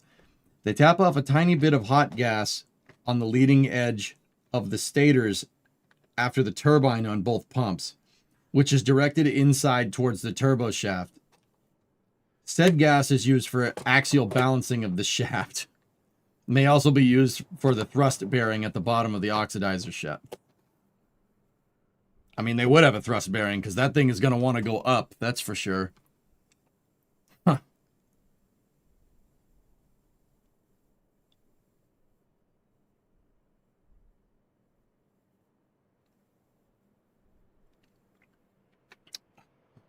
Okay.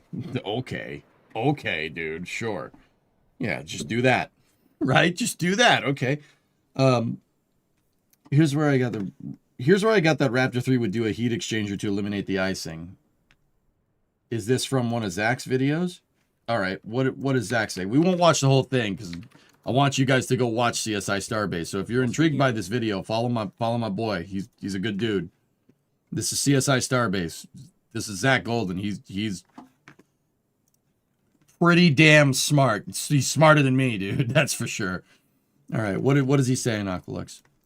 On this topic with the Everyday Astronaut, Elon mentioned that Raptor 3 will have a highly complex integrated cooling system built into the engine. While he didn't elaborate on this topic as much as I would have hoped, I think there is a chance this might end up eliminating the autogen contamination problem. Even though SpaceX has finally shared a few images of the new Raptor 3 during recent static fire testing at McGregor, there isn't enough to go off of to help us figure this out. The most we can really get out of this is knowing what parts of the engine are frosted over during operation. This kind of helps determine which components contain cryogenic liquids versus hot gas. Unfortunately, there is nothing visible that would help us identify which fluid is being used in this new cooling system. That happens to be a very important detail. We can safely assume that, like Raptor version 1 and 2, liquid methane is used in the regenerative cooling circuit for the main combustion chamber and expansion nozzles. But the rest of the engine is still a mystery at this point. One of the goals for Here, I'll link up the video in both chats if you guys want to go check out CSI Starbase. Now, okay, fellas, you guys are talking about heat exchangers to prevent autogenous pressurization contamination, right? We're talking about heat exchangers here. And, you know, we know it's not on the engine. I think it's safe to say that there's no closed-loop helium heat exchanger on Raptor. I'm pretty sure there's nothing like that there, right? Now, with that all being said, dudes, do you think they would put a heat exchanger somewhere else? Because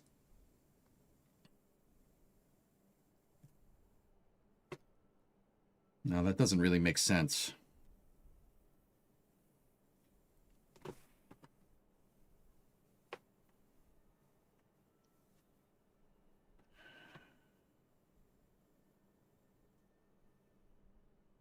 Where else would you put it? There's not even helium on it at all. Eliminated. Yeah. Where are you going to put a heat exchanger? Like, where's that going? So it's not on the engines. So you're going to put it before the engines?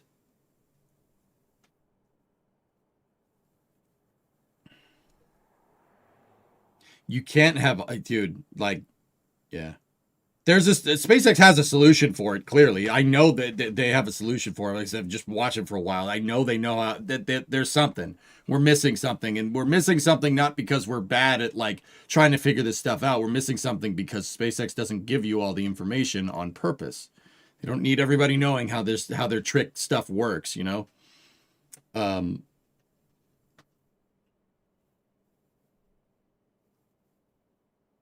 Think about this one, though.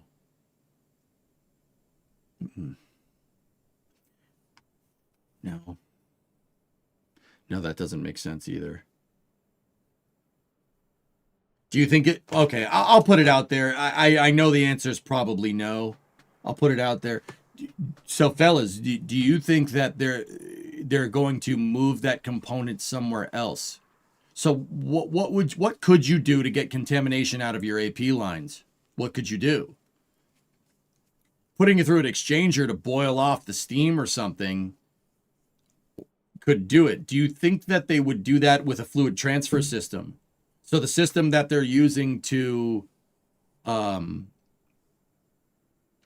whatever they're going to use for in-flight refueling, right? Do you think that could remove the contamination? Because you got to think about it, right? Like, no, that doesn't really make sense. Well, if Starship is going to be flying on an hourly basis, it's not going to stay up there for very long. So that means it's not a lot of time with contamination in your autogenous pressurization lines, provided they don't, leak and explode and catch the payload bay on fire. That's kind of important that doesn't happen. In-flight refueling could be a way to deal with it. Or they just said, frick it. I mean, Space Engineer, you said they just said, frick it. They could have just said, whatever, no problem. Whatever, if it gets contaminated, we'll decontaminate it when it gets back down here. But where my mind's going from there is that, okay, what happens when you're sending one to Mars or the moon? Well, the moon, you don't have header tanks, so I don't think they have to worry about that. What happens when you go to Mars and you land one out there? What happens? You're just gonna have contamination in the lines? Like, They drain the booster straight back into the tank farm after catch, so they have some way to filter out the contamination ground side. I assume there's an operational method of decontamination, like venting to vacuum. Yep. Venting to vacuum, though, would cause solidification in the lines, though, Phil. You would solidify any water you had in there. Couldn't they flow hydrogen or helium through the line to purge it? There's no helium on Starship nuclear, and there's no hydrogen either. There's methane, which has hydrogen in it, but how would they make more gas without lighting the engines? See, these are some interesting questions, Mill. You could use gaseous methane. You could use your gaseous methane and gaseous oxidizer in some form of a combustion pump to move propellants around. ULA actually experimented with using an inline 6 that ran off gaseous hydrogen and gaseous oxygen. Yes, an inline 6 internal combustion engine. And that would have been used to repress tanks on a, like, it bolted to the back of a Centaur. That would have been used to repressurize your tanks and also could be used as your fluid pump. All the decontamination is left in the bottom of the vehicle. Ice is drained out the bottom of the dome, and other contamination that is not ice is cleaned out later. The Roush engine, yep. Elon wants to move as much to ground side as possible. I think they will filter it after landing before refilling, both on Earth and on Mars.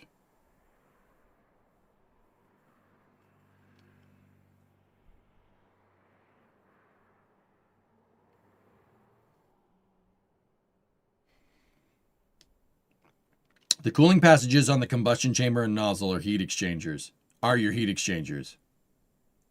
Yeah, Todd, for sure.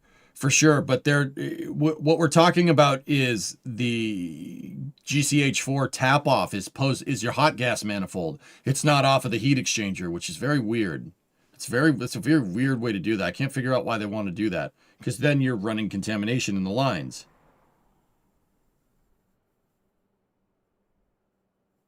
If you look back at the diagram, the autogenous line taps off just before the preburner and is used to cool the preburner. At least that's how the diagram looks. Yeah, Ressi, it's post-combustion though, so you're going to get contamination in it. The regen channels do not get hot enough to be effective auto gas. Yeah, okay. Do you think we'll see shipments of Raptors going to Mars in case they need replacements? On starships, Tistry, yeah, probably. Probably have a couple of spares.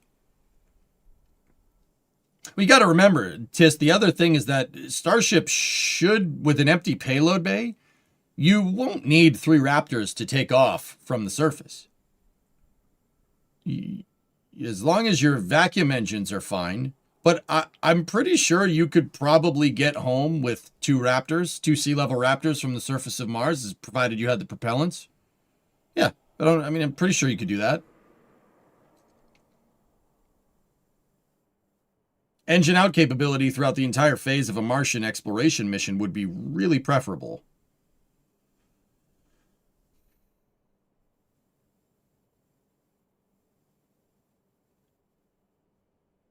Dude, I can't believe we're talking about this. I can't believe we're talking about this like, this sounds like the same kind of stuff we do when we theory craft like the Apollo applications program, right?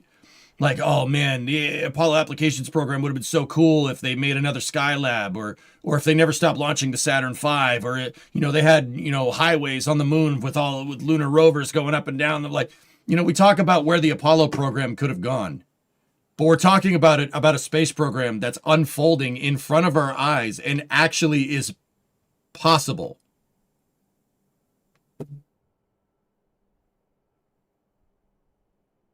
That's cool, man. That's cool. Remember, gas expands when heated. You could only make the channels so small. Yeah, exactly. You have to deal with the thermal expansion.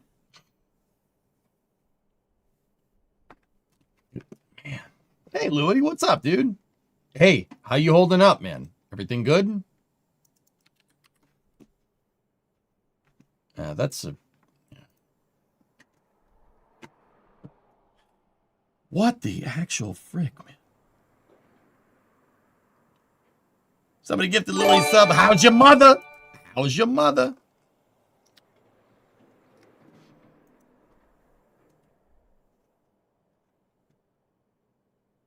I don't freaking believe this, dude.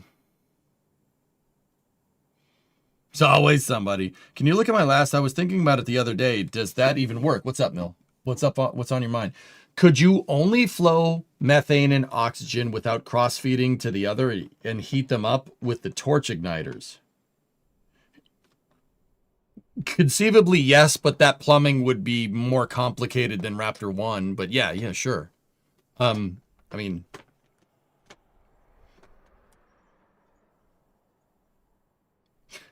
The other thing is that I don't think Raptor has torch igniters anymore. I'm pretty sure they removed that from the design.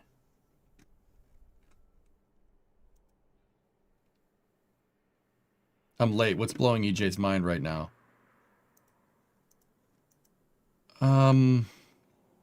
Cerebral here. I'll clue you in. You'll have a cerebral malfunction after seeing this. Ready?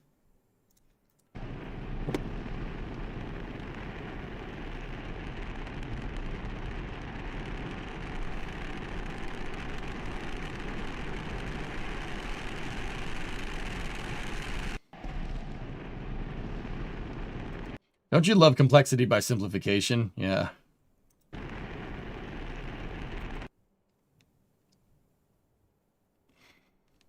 Yeah. Nice and round. Yep. And some of those freaking Raptors blew the cooling channels open on ignition because the nozzles were bent. Can you believe that?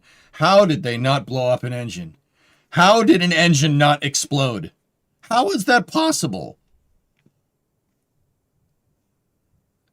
So, guys, some of these engines were, they didn't take them off. 24 of these Raptors were flown on Flight 8. Was it Flight 8? Yeah, it was Flight 8. So some of them on the way back down, they got too hot when Super Heavy came through and re-entered, and it actually warped the nozzle. And they fired them with warped nozzles. On Flight 11, they fired them, and they didn't break.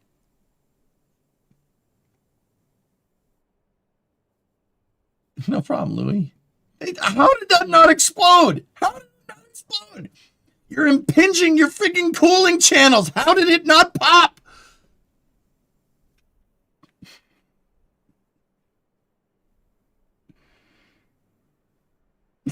What the actual frick? The diagram, it very clearly looks like it taps off before the preburner and uses regenerative cooling to make sure it's gaseous. Look at the color gases on both sides of the burner.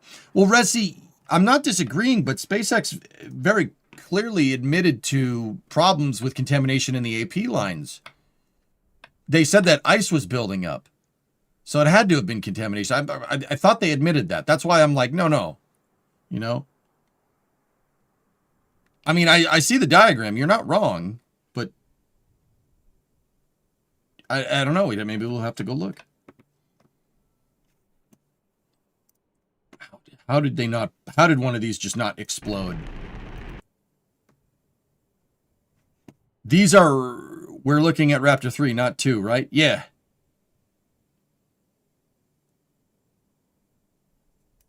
Clean channels may be in parallel. They're not in parallel. It's cold. Dude, this isn't anything I didn't know before, but this certainly was a huge refresher. And really kind of reiterated the point that Raptor is disgusting. That motor is disgusting. Like, disgusting. And I mean that in a positive way. It's gross. That is, dude, that is a gross abuse of physics. You got it for me, Dr. Lex? Let's see. What you got for me? It's planned to be what you got the there, final band? launch of this version of Starship, version number 2. Right now, we're actively building multiple next-generation V3 Starship and Super Heavy vehicles. How do the warped engines not unwarp during the second static fire? I don't know. Reactions. This is what's blowing my mind. Skip ahead a little. You know what? I'm just gonna sit here and look at this V3 render.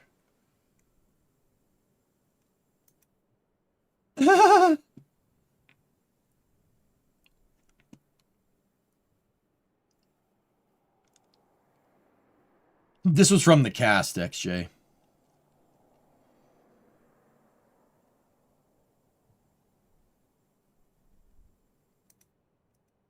What's this stuff? Oh, those are the umbilicals. All right, I'm stupid.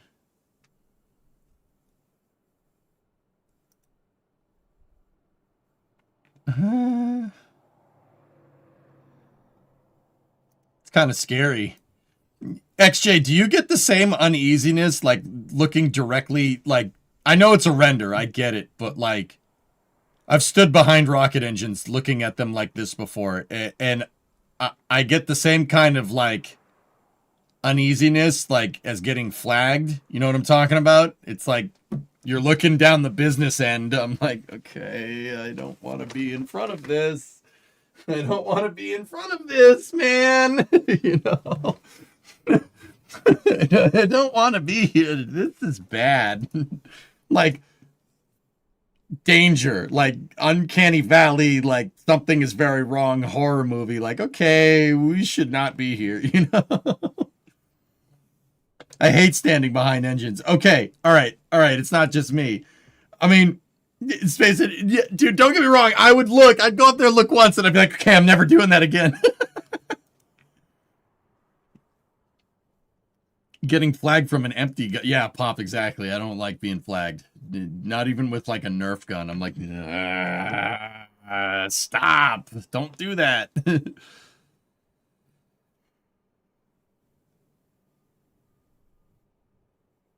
Is this Danger Dune? No, it's not. Danger Dune's over there.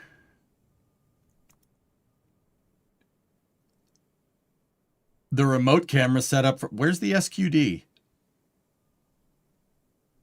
There's no... The remote cameras from the first Block 3 flight right here are going to give off some serious Saturn V vibes. Standing behind the J58 at Pima made me uneasy. All right, you're just like, they forgot. Yeah, there's no SQD in the render. What the hell?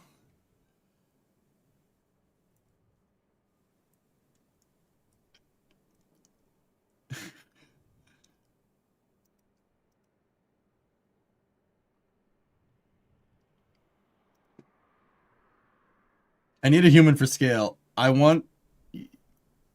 want a human for scale? In this picture, my mouse cursor, if I was standing where my mouse cursor is, that'd be about as tall as that. Yeah. Source, I've seen this, albeit not in this state of construction, but yeah. The mouse cursor would, you know, the mouse cursor, that's probably about the size of a person. Yeah, that I'd say that's pretty accurate. It's pretty close.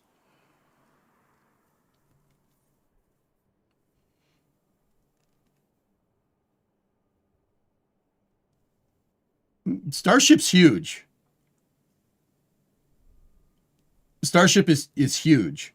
It's go and see it, guys. Go down to Starbase and look. You see for yourself. It is absurd. I on flight 8, the first day I got down there for flight 8, booster 15 rolled out to the pad. The last day I was in Boca Chica, booster 15 rolled back from the pad.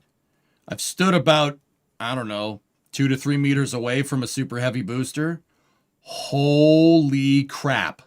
It was dark out when they moved it back. I couldn't see the grid fins. They were in darkness. That's how high it was off the ground.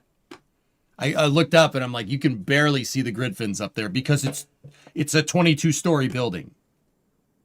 Yeah, the booster is 22 stories tall and the ship is 15 stories tall.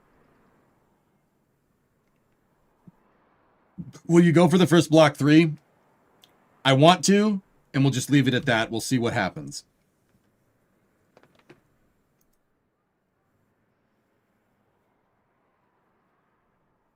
In Leicester, there's a National Space Museum, and it basically has a cafe that's got a Saturn V booster business end in the ceiling. About every 5 minutes, it's starting to rumble and smoke, and a machine turns on. They have the F1 engine. Yep.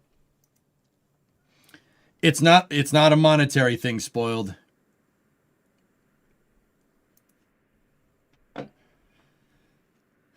You guys understand, and this is what I mean about theory crafting out this space program. You understand that this is next year, right? This is 6 months away. And I know people are like, it's 6 months away. No. This is something that needs to happen because of HLS. This is soon.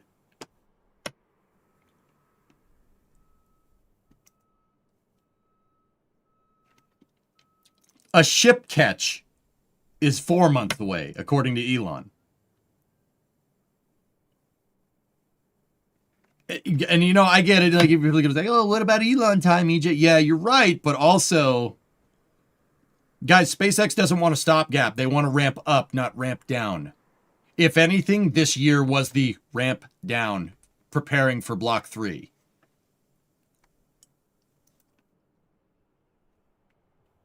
I'm winning my bet orbital refueling by 2027. I don't think Flight 12 is happening this year, Hellfish. I think it's going to be January, February, and I think a catch will be March or April.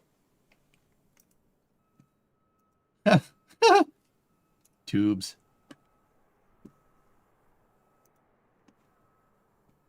Good scale. Dude, yeah, I saw this post the other day. I want to see that Raptor firing, Noctiluxe. Just give me 1 second. I saw this post the other day. Somebody posted this up on X. That is that's to scale. So that's an A380 on top of with a 737 on top. I don't think V3 will explode, Hellfish. You're much more likely to have something on the ship go wrong.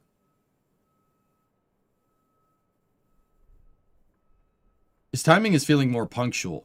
Well, as you get further into development, Tron, the deadlines will stop being far out. They'll start getting more accurate over time as the design gets honed in. We'll be lucky to have a successful orbit in 6 months. 4 months for Block 3.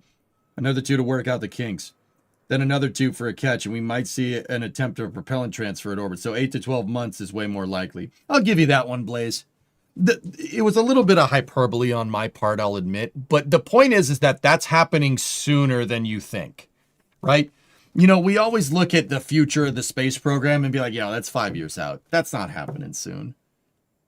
8 to 12 months is nothing in space flight time. That's nothing. That might as well be tomorrow. Did you see the photo of the prop transfer test hardware? From Blue History. Yes, I have. Yeah, that's a 737 with an A380 behind it. That's Starship size. It's freaking huge. Like, I can show you pictures. I can show you everything. It's hard to discern the scale without having it right in front of you. I've seen it right in front of me. It is ridiculous. Also tubes. That's the Block 3 booster transfer tube. It'll feel like tomorrow when we get there. Yeah, all right. Tube. Look at, dude, look at the bellows. I never noticed that. Look at the bellows on that dang thing. That whole thing flexes. Holy tube. Because it's got a hole in it. Look at the flex joint. You gotta be kidding me, man. Flex joint's bigger than my truck.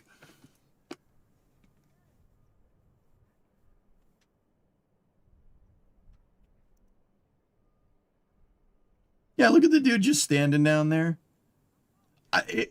Don't get me wrong, guys. It's not that like I've never seen a flex joint that big. We've made bigger baffling and stuff for like ground side stuff. The point is I've never seen a flex joint that big being used to like launch something into space. That is an incredible piece of infrastructure for it's an incredible piece of infrastructure for what it is. Like, for something that large to be in the space program is absurd. Weird flex, but okay. Wait a minute. Does the avionics harness go through the strut? Holy shnikes, it does. What? Look, the wiring goes through the struts. How did I not notice that? Yes, they do. You hate it? You don't like it? That's cool, man. That's, dude, whatever. Does that mean the strut is hollow? To an extent, yeah. I mean, most struts are. Like, you don't need to make it a solid tube. I mean, and remember, it's about low mass. It's got to be as strong as it possibly can be and as light as it possibly can be.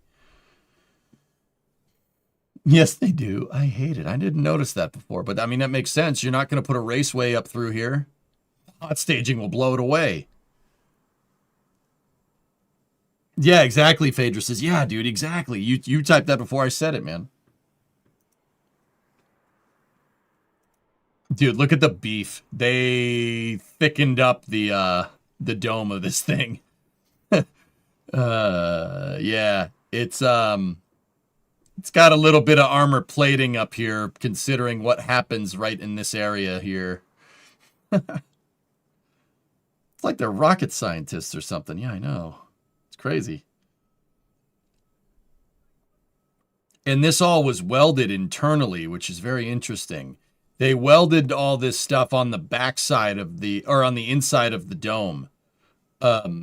There's tack welds there, and there on the edge, but most of this gusset welding was done from the inside of the booster out. That's why you see burn marks and not welds. See the burn marks? The burn marks indicate that you got good penetration on the weld, meaning that it welded all the way through, which is what you want. But the vast majority of these gusset marks, A, they look like they were done by hand, which is still cool, which is really cool to me. And B, yeah, they were done on the inside, which is weird. This right here, these the consummate V's. I said consummate V's, chat. That is seam bracing for the tank. You saw one of those in the previous shot. That thing. It's that thing, but on the inside. It's basically they stitched it together to hold the seam better.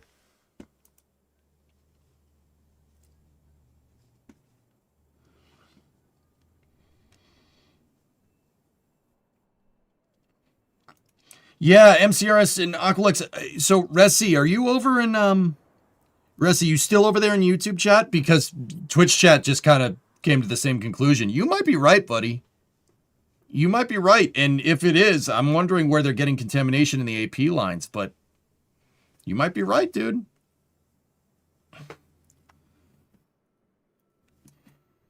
I heard constipated bees. Yeah, I bet you did.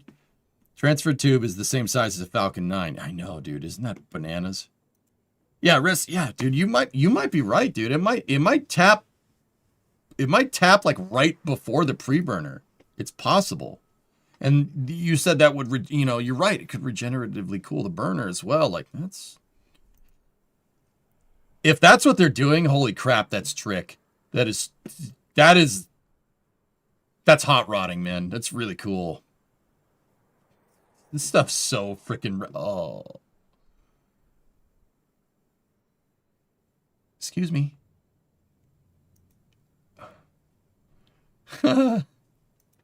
Okay. You know.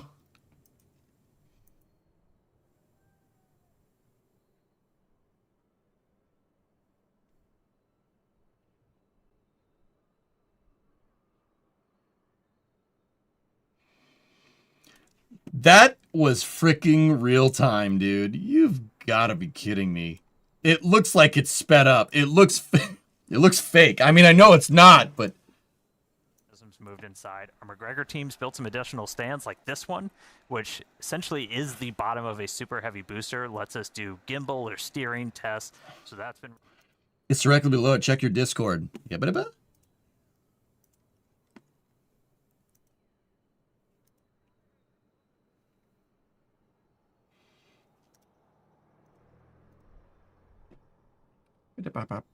sorry, this ended up being a Raptor deep dive.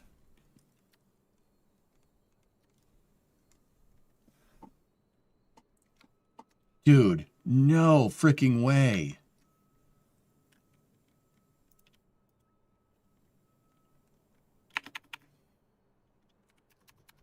Damn Discord compression, hold on.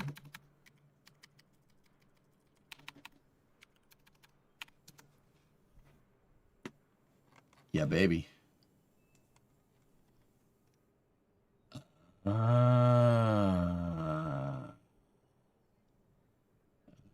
Yeah, Rezi, you were right, buddy. Good call. There's a space engineer's diagram, by the way. You can tell because of the way it is.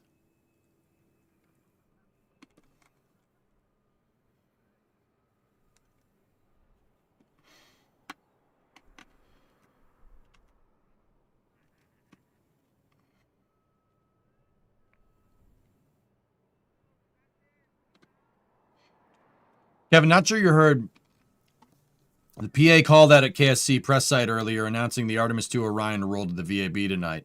Killer. That was what you previously mentioned. Yeah, you were right, Darkroom. You guys were correct. I was wondering, like, that didn't really make a lot of sense, man.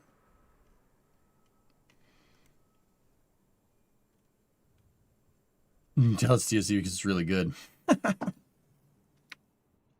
You ain't wrong.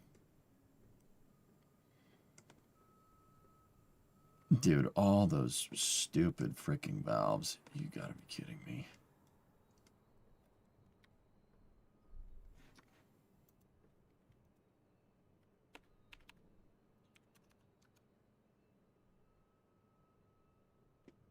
No, gotta go a little bit more. Sorry, you cropped it by accident. A little further. A little further. Nope, too much.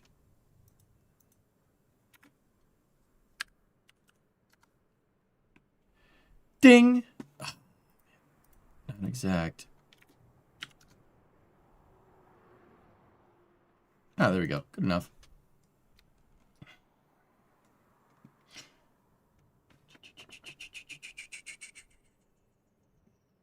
Orion rolled to the VIB. I thought the U.S. was in government shutdown. Well, it hasn't happened yet, Lemon, and some operations are critical operations, time sensitive, like a moon race. They're still working. Yeah, it's the critical workers.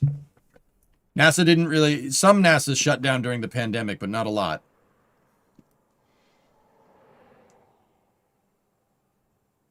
But yeah, the Artemis program's still going. Yeah. Now, whether people are getting paid, I don't know. I'd have to ask them.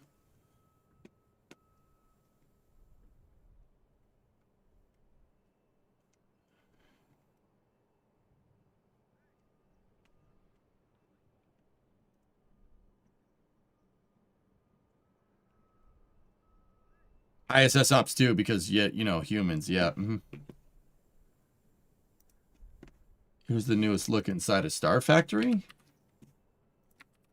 What do we got?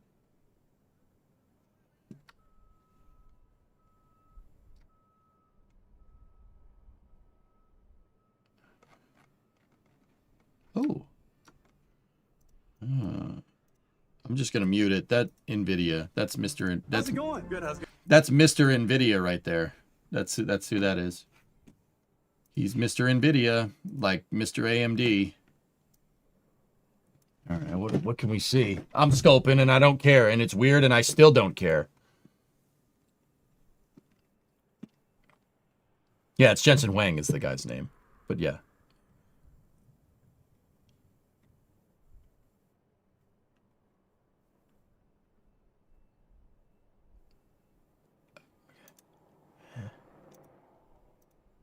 Nose cones.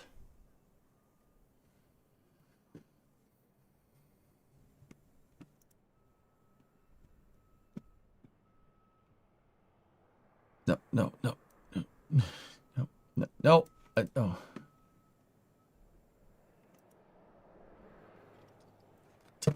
Damn it! Yes. Metal and stuff. I'm seeing half completed nose cone there. Maybe 3 right there.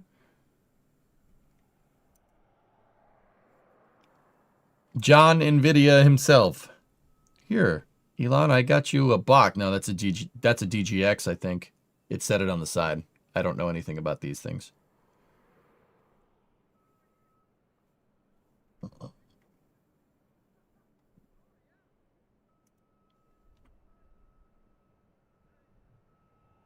That's kind of cool. All right, that's kind of cool.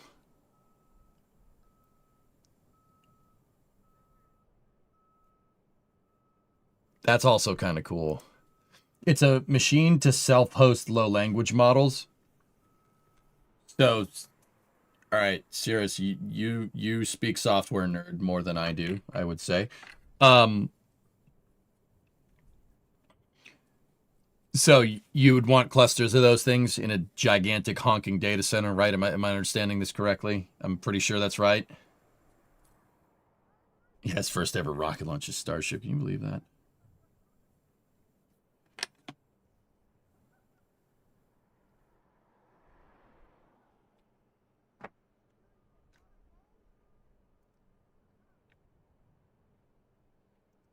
What is Chun Wang? What is he cooking? What is this? What is this?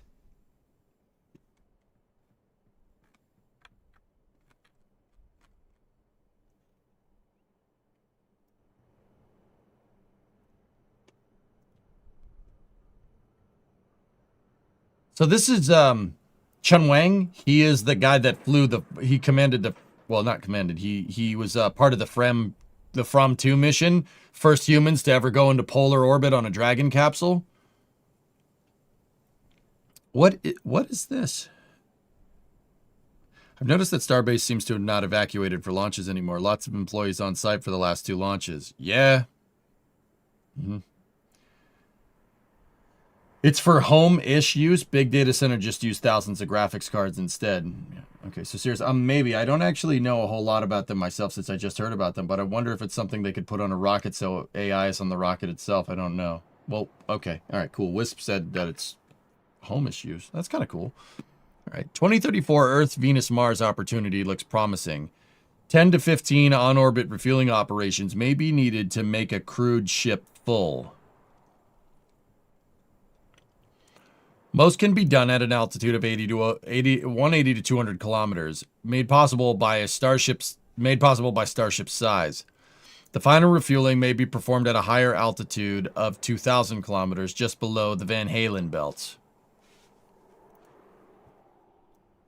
Earth departure on August 21st, 2034 from a 2,000 kilometer orbit.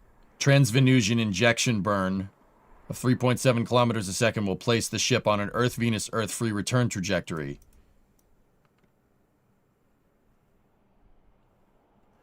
Venus flyby is expected on December 19th, 2034, 120 days after departure, 2 weeks before the encounter. If the mission proceeds as planned, a 25 meters a second maneuver will shift the trajectory from Earth return to Mars bound.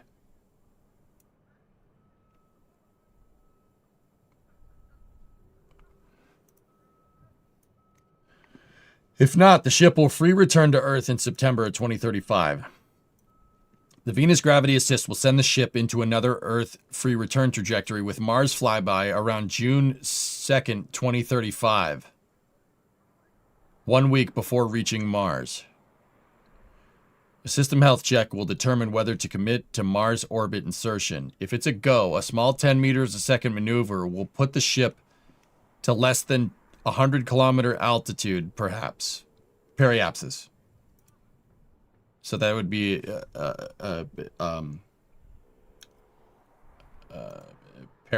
Martian periapsis, which is, I forget what that's called. That's stupid of me. Anyway, otherwise, a Mars flyby will lead to Earth and return in May of 2036. The ship will enter the Martian atmosphere at about 9.4 kilometers a second, performing an aerobrake to slow to 4.88 kilometers a second and capture into a 100 by 140,000 kilometer 7-day period high elliptical orbit. At AP, the 50 meters a second plane change will align with the inclination for Mars's equator, followed by additional aerobraking to remove about 650 meters a second of velocity, placing the spacecraft in a 120 by 6128 kilometer orbit. A 550 meters a second burn at 6128 will then adjust the trajectory into Phobos's orbit.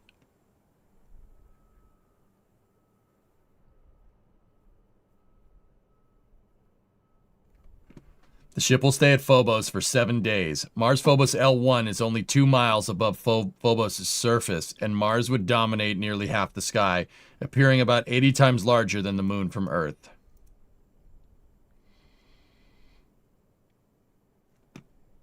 The ship will depart for Deimos afterward. 2 burns totaling roughly 750 meters a second will transfer the ship from Phobos to Deimos, and the ship will stay at Deimos for 7 days more. From Deimos, the ship will raise its apoapsis to form a 20,000 by 140,000 kilometer altitude 7-day orbit, requiring about 420 meters a second of delta V. At apogee, a 50 meters a second burn will adjust inclination and lower periapsis to 500 kilometers for final TEI, trans-Earth injection. If time and propellant allow, the orbit can be aligned to a polar inclination for Mars ice cap observations before departure. A trans-Earth injection burn at a 500 kilometer altitude requiring 1.5 to 1.6 kilometers a second of delta V in early July of 2035. If departure on the first day is in July, Earth arrival is expected December of 2035. If missed that window, a Mars 2036 arrival may be more feasible. Nominal mission duration, 490 days, with 30 days in Mars orbit and 14 days at Phobos and Deimos. 2 planets, 2 moons, for 7 kilometers a second delta V, which is pretty much in line with Starship, a fully fueled Starship and Leo's delta V. That's pretty much right. Yeah, that's badass, dude. That is freaking badass. Oh, do it, man. Freaking do it, dude. Take me with you. I'll go.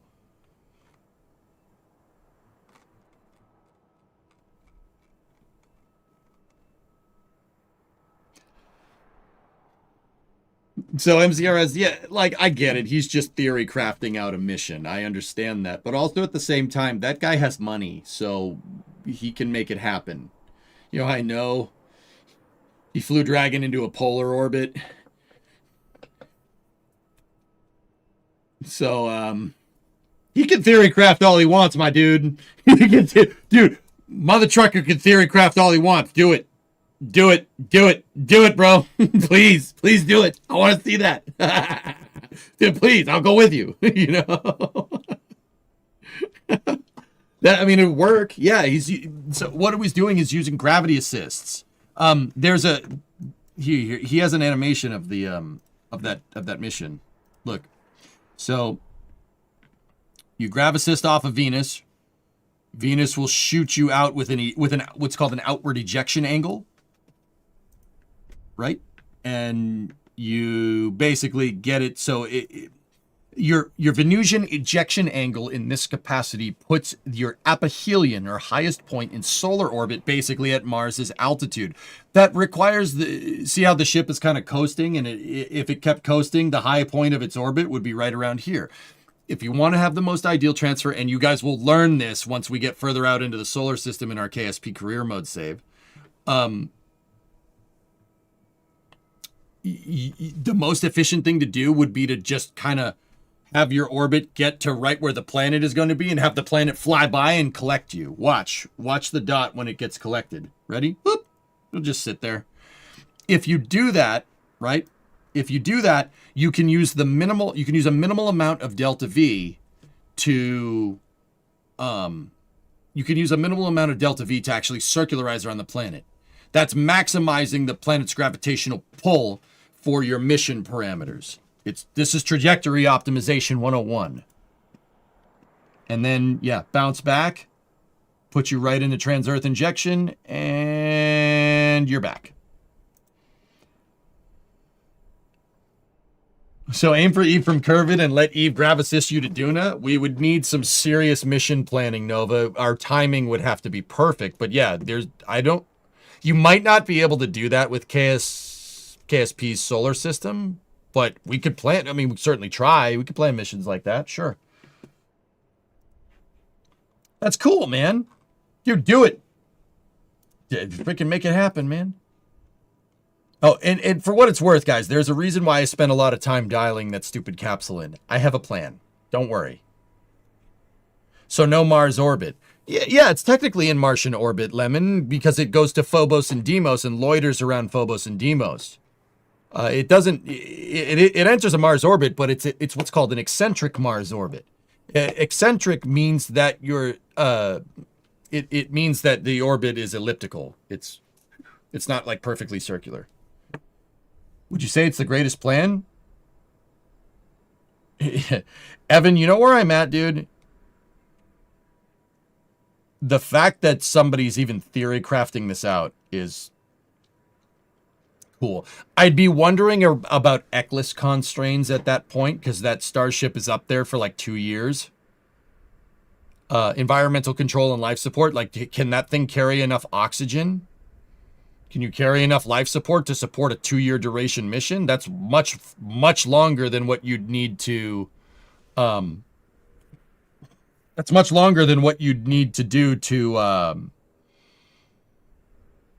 like a Mars transit. A Mars transit wouldn't take very long with Starship. The refueling would take a while. Like, well, not a while.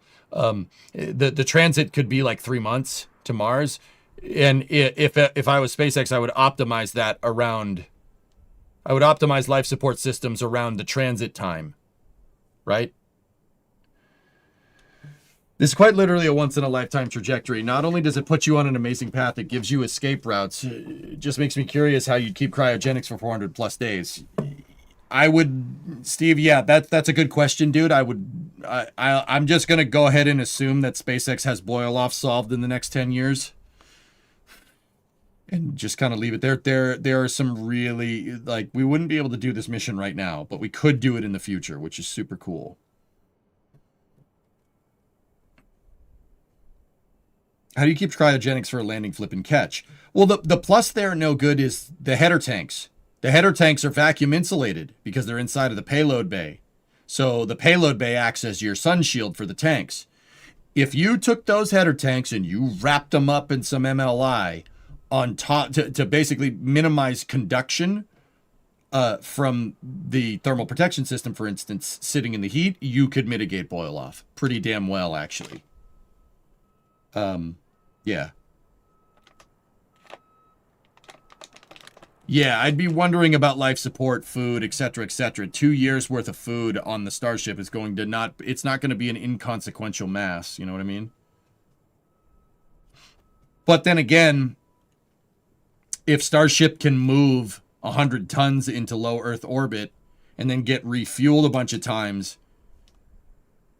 I mean, you could carry 100. All you'd need to do is be able to move 100 tons of whatever. That should be enough. I mean, you'd have to load that thing down with oxygen tanks and food. But now that I'm really thinking about it, you have the pressurized volume to do it. It's 1,000 cubic meters. You have the volume to get that done. Boil off for the main tanks is very difficult, if not impossible. Headers can be heavily insulated, and those are the only ones that truly matter. Main tanks will be periodically repressurized using a gasifier, which takes a small amount of reserve propellant, burns it, and dumps it back in to maintain pressure, so at least it can be retained. Yeah, the gasifier. Yep. Yeah, you got to so throughout Starship's entire flight, guys, on like a Martian transit, you have to, Space Engineer's right, you have to keep those tanks at pressure. You do not want high delta P inside of your tanks. That could compromise structural integrity and cause leaks in other things. You don't want that.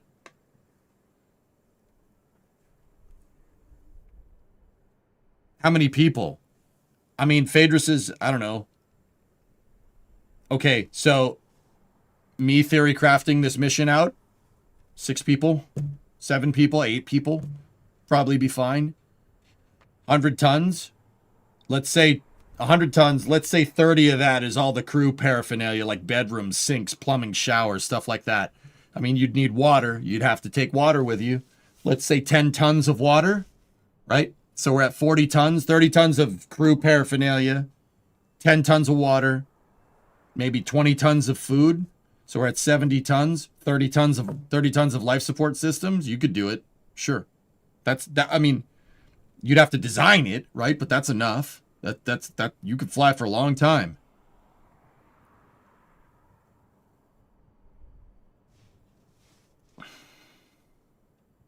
I mean, that was completely out of my tail estimations, right? But like I said, the Starship isn't landing anywhere.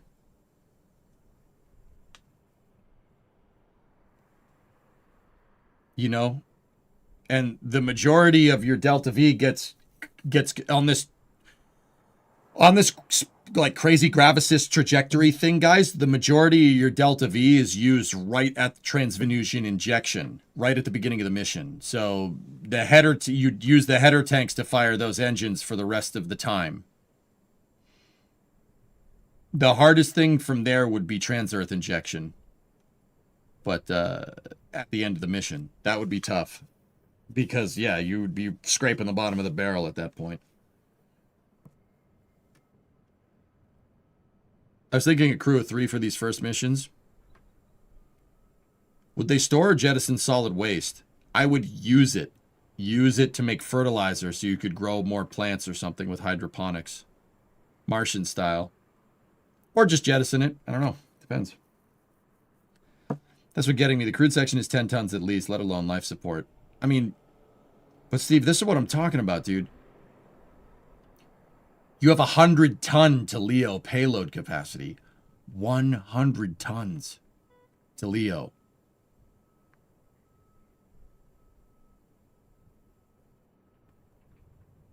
Dude, if you can't figure out a 2-year loiter on orbit, if you can't figure out the consumables for being in space for 2 years with 100-ton payload capacity, you shouldn't be an aerospace engineer. You know what I'm saying? That's a lot. 100 tons, man. 100 tons. Would it be possible with that trajectory to send a tanker to Mars to refuel the crude ship there? You would need some kind of sun shield around a depot ship, rockets. I don't think SpaceX, at least initially, is going to plan for that kind of spaceflight architecture. I really think they're optimizing around going to Mars and back. I budgeted 30 tons for the crew section. Space engineer. Yeah, it's 30. It's gonna be a lot. You gotta have beds. You gotta have, plants, batteries, tables, chairs. I mean, maybe not chairs, but you get what I'm saying. Starship with a sun shield would look pretty cool. Somebody was telling me, Space Engineer, about an idea for a depot ship, right? A depot ship that just stays up there.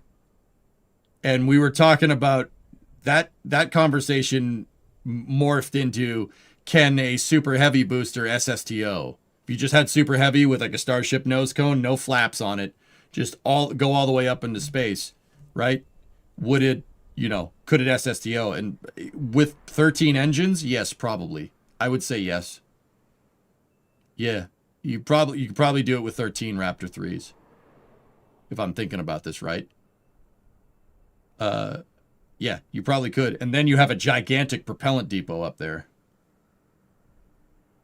No use, though. Very little payload. Well, that's your depot, dude. Yeah, you're not going to move dick up there, right? You're not going to move nothing. But you send that up there, keep it there. 13. You have 13 Raptors, right? And then starships dock to it and refuel it. And it just becomes your refueling ring. Haven't they shown off Starship Depot concepts? Yeah, Steve, that's the other, and that's the other thing that I'm thinking about, guys. I think there's a reason why Starship V4 and the potential depot starships are literally the size of a freaking super heavy booster. Have you seen the long Starship renders from SpaceX? It's a super heavy with flappies on it.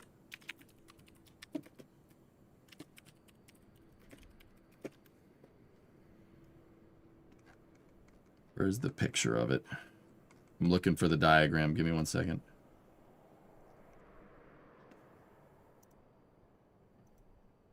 He has more theories, Derek?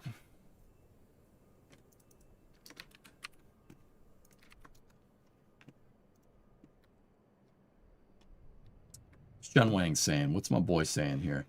Starship could generate 100 plus kilos of water per day solely from the boiled off methane and oxygen.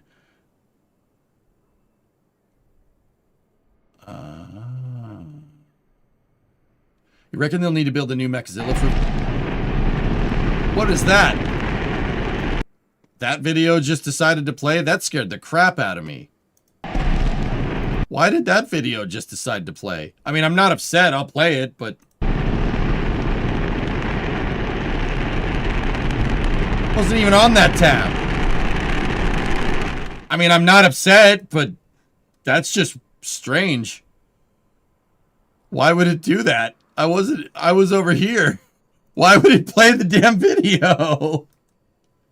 Dude. All right. Surprise super heavy. Why would it do that? Dude, that was a low-key pucker. I'm like, what's going on?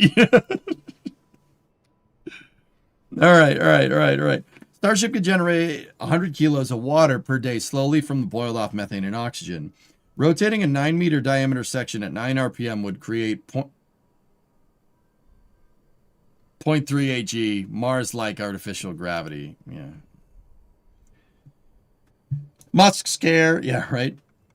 Imagine swimming in a vertically circular standard 25-meter pool where the place you just swam through is now directly above your head. That pool is not just for leisure or exercise. It offers critical protection against solar storms at Venus distance. I don't feel excited during a mission. I feel excited when planning one.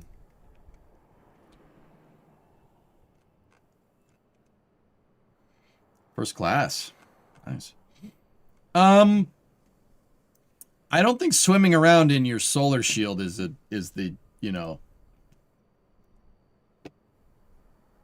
smartest thing to do, but,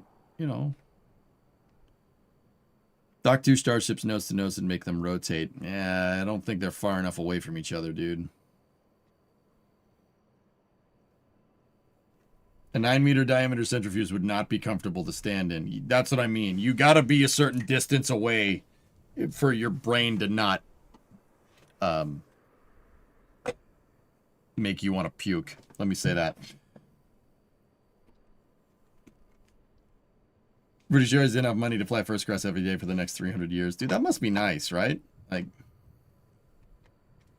I'm gonna fly here. I'm gonna fly first class, whatever. I'm gonna plan this mission to space on my first class trip. Have you seen this from Eric Berger? Is this the Yoda thing?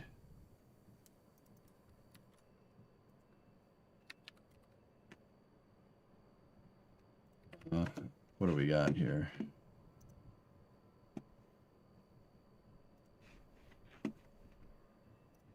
So Eric Berger tweeted the Yoda upset thing. This cryptic tweet referred to a lot of crappy things I heard yesterday in the space industry. One of them is this. There is a concerted lobbying effort in DC saying industry can build a LM-like lunar lander in 2 years, and it should be a second option for Artemis 3.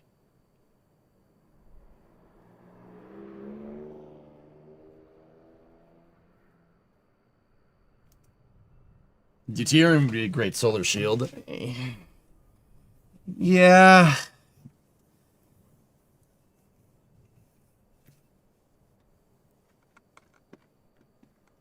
To expand a bit further, the lobbyist argument is that fixed price contracts got us into this mess, and a cost plus lander built by a traditional contractor is the solution.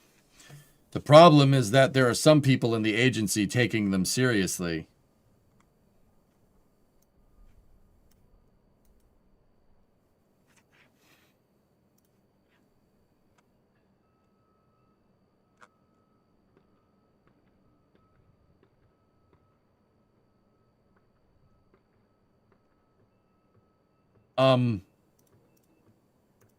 Here's a link on centrifuges. All right, let's go.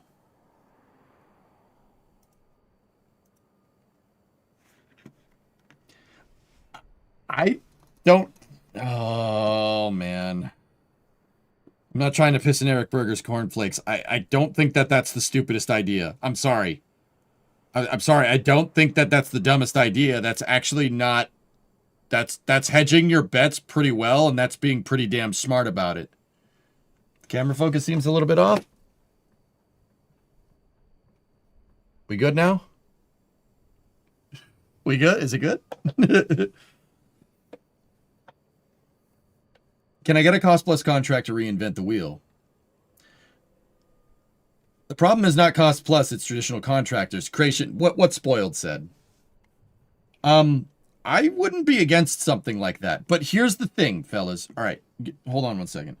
But the first one out to Mars will be filled with Optimus robots, batteries, solar panels, and construction materials. I want to live in that timeline, Tessa. Here's the thing, fellas. I've talked about this before. I wouldn't mind if NASA wanted a conventional option for, like, with a hypergolic lander. That's something we can get done quick. We could make another lunar module. That's not a big deal. Here's where I'm going to start asking questions. I don't even care that it would be a cost plus thing. Cost plus makes sense if you need to get it done quick. Cost plus only works with deadlines. Okay? Fixed price development, I agree. I don't agree with Eric Berger. I think that's stupid. Fixed price development is how things end up like Starliner. I mean, granted that I think they got more to figure out than just their fixed price contracting. I think Boeing has more to figure out than that. But that's the idea. I don't necessarily mind cost plus when it makes sense. In order, a cost plus contract a cost plus contract means with a firm deadline, and the firm deadline here is getting to the moon before the Chinese, 2028, right?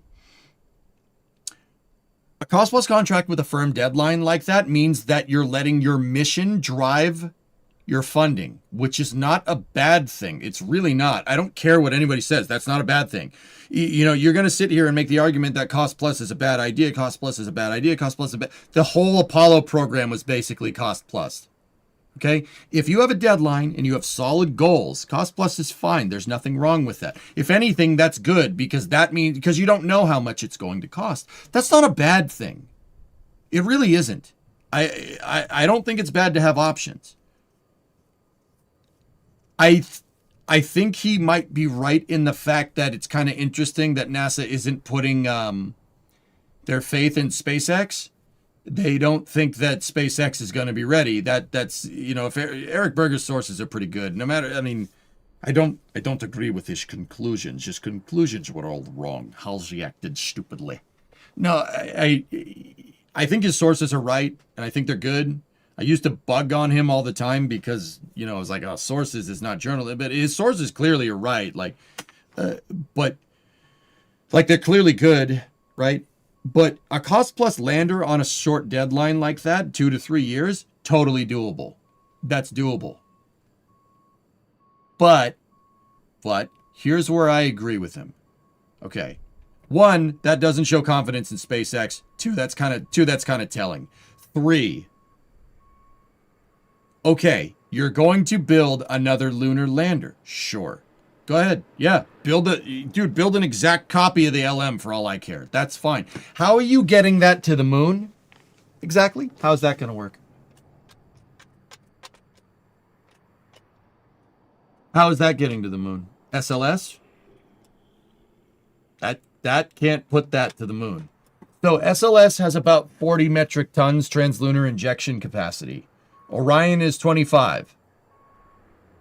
A lunar module, the lunar module is 16 tons. Ascent and descent stage, 16 tons.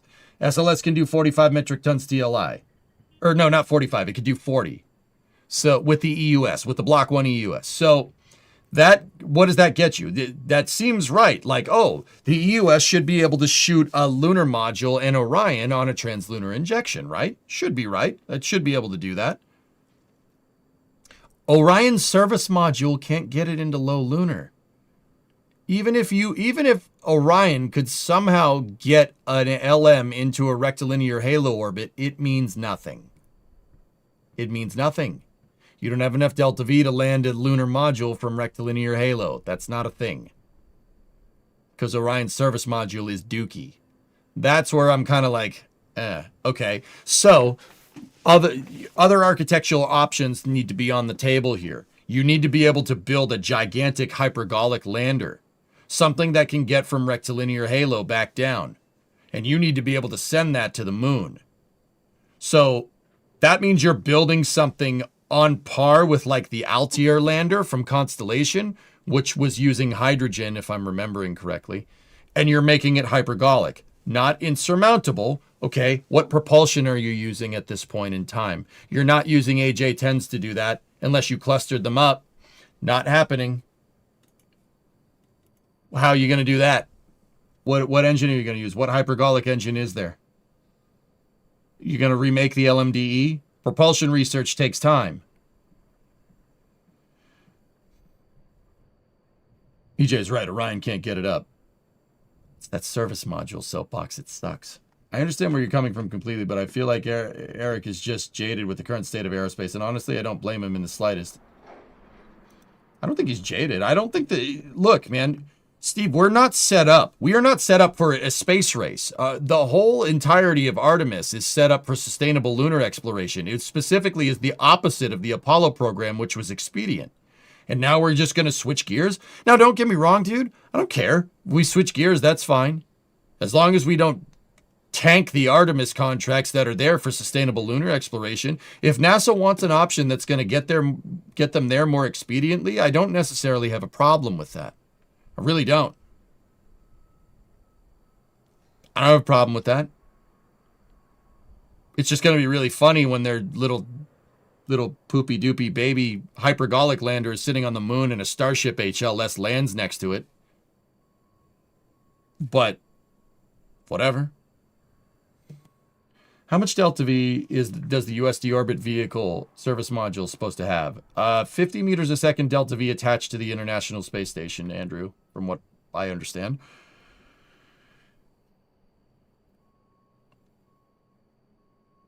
So, fellas, I don't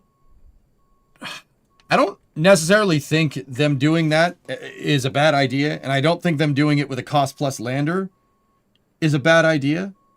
I think NASA should have their own in-house lander. That would definitely get us back to the moon expediently and even put us in a position where we could potentially beat the Chinese. Wouldn't have a problem with... I seriously don't have a problem with any of that. One, I think if you're going to do this, you shouldn't terminate HLS or SLD. That would be stupid. You should keep going with that, and NASA should have their own in-house architecture to be able to get to the surface of the moon. I don't have a problem with that. What I do have a problem with is that this lander is abstracted. It's not just building another lunar module. You're not just building a copy of the LEM. The Orion can't do it. You can't do it. You'd have to redesign the service module if you wanted an Apollo-style architecture at this point. Are we gonna go and do that? We just got that stupid thing working. Now, I will say,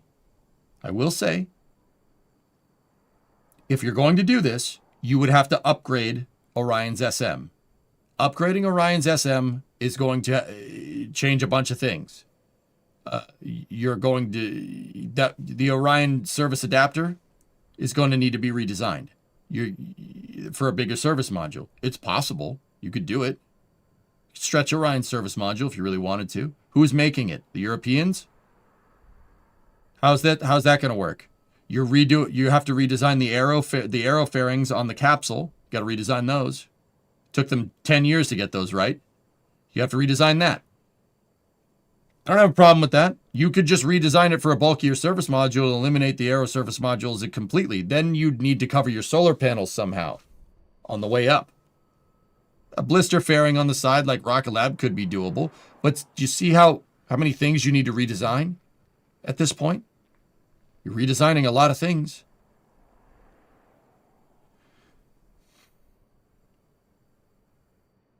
New plan. Let's contract China to do it. They tried to do that in the 90s. Look up Intelsat 708. It didn't work.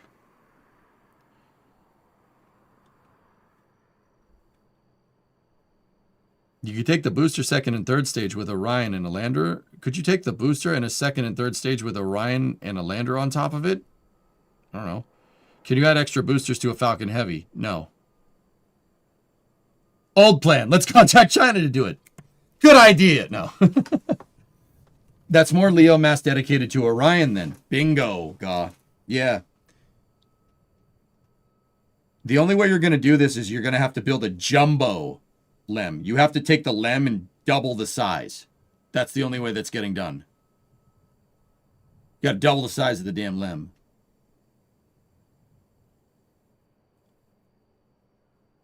In which case, you're doubling the size of the LEM, meaning you're probably not going to be able to move that and Orion into space in one shot. So, how is this going to work? So direct then, forget Orion. So, God, okay, if it was up to me at this point, I would just get rid of the EUS. Get rid of it. It's a pile of dog shit. Oh, excuse me. Sorry. I didn't mean to swear. My bad. I'm really trying hard not to do that. Not because family friendly, I'm just trying to eliminate swearing out of my vocabulary. Not for any particular reason, just to see if I can actually do it, if you really want to know. Get rid of the EUS. Build a lunar lander that has enough delta V to be able to do your insertion directly. Or put it on top of an EUS, get that all together in low Earth orbit, and shoot Orion up on there with an upgraded service module on a New Glenn. Or a Falcon Heavy, or something. Earth orbit rendezvous. And then the EUS could get you and your payload like most of the way there. You'd have to dispose of the EUS after translunar injection, and then you use the lander, the uprated lander, to circularize you in low lunar with Orion. Lander goes down, ascent module comes back up, Orion separates, does the Apollo thing. That would do it. That would give you enough delta V. To use the lander for LLO circularization, it's possible. But now you need to have the EUS be able to shoot out like 60 tons TLI to do something like that. I.e., you'd have to separate the EUS mid-translunar injection burn and then fire the lander's engine to do the rest of your TLI insertion, and then also have the delta V to circularize in low lunar. This is why I hate the EUS. It's an anemic piece of junk if you're going to do any type of expedient architecture to the surface of the moon.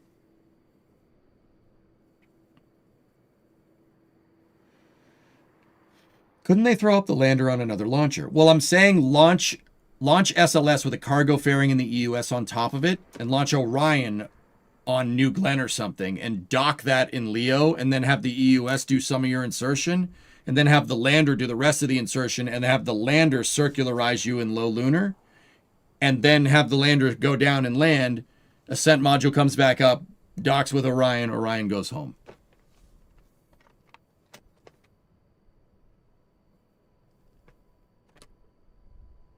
The EUS needs to be man-rated too. It's already man-rated. The man rating is being built into the design.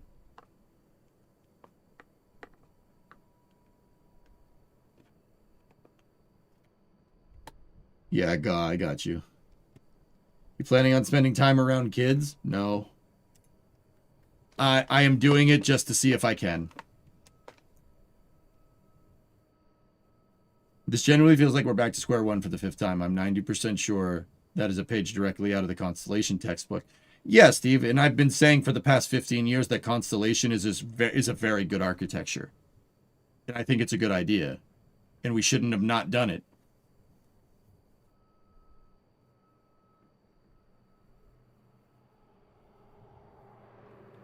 I mean, Steve, there's a reason why I keep saying canceling Constellation had the worst, we're dealing with the repercussions of that. And we're going to be dealing with the repercussions for that until somebody steps up and tries to shift it back. And it's funny because Eric Berger's saying that he's saying that like it's doomsday, but it's not. I've never seen anybody get upset about having more options to land on the moon than less. That's very strange. That's a very strange thing to me to be upset about. That's a very strange thing to me to be upset about. I mean, I understand where he's coming from. I really do. I get it. If, for instance,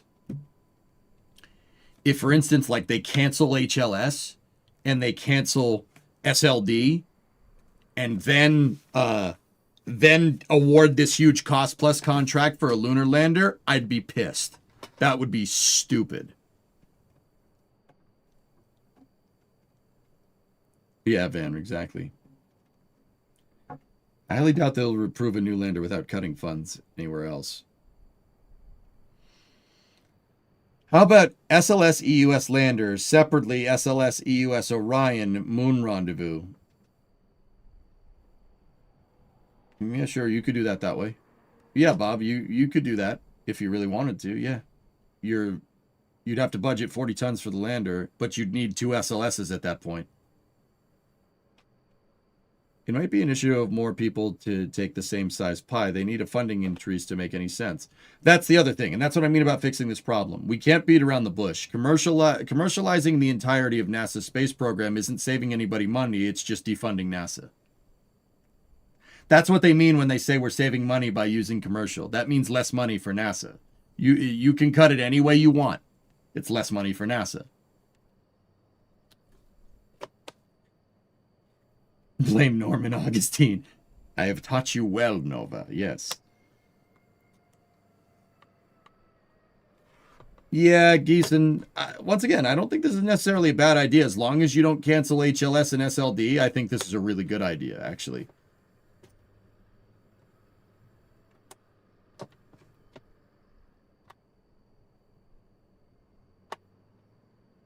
If NASA wants to field an in-house hypergolic lander to expediently get back to the moon for Artemis 3 and then use HLS for like Artemis 4 and 5, sure, go ahead. I don't have a problem with that. That's fine. And then use SLD for Artemis 6, 7, and 8. That's fine with me, dude. Yeah, I don't have a problem with that. You should do that. Please do that. But once again, it's not about taking, it can't be at this point about taking money from something. You're going to have to, I know, Congress is going to have to increase NASA's funding. Oh no. I don't trust the Rule 8 people to not do that, though. Yeah, Giesen, I mean, the incumbent administration has an axe to grind with American exceptionalism, don't you think?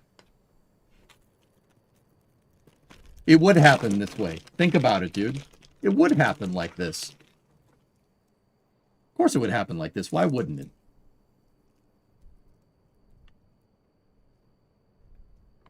Prove me wrong.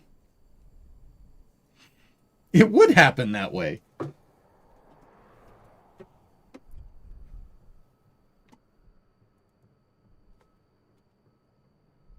Anyway. It's 9 o'clock, guys. That was a long space news. That was a long space news.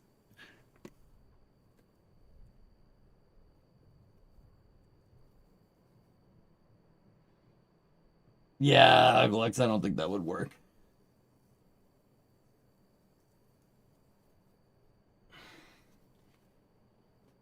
I don't know what's harder, coming up with lunar architecture we can keep or getting a girl's number.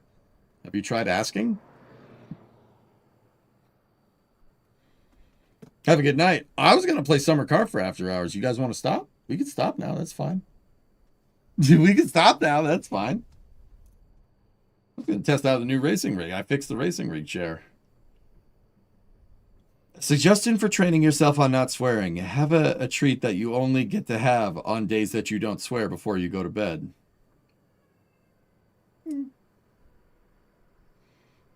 Yeah, I fixed the racing rig on stream early this morning, Steve. I've been streaming since 11 a.m. What's the uptime? 10 hours? I got 2 more hours of Summer Car in me.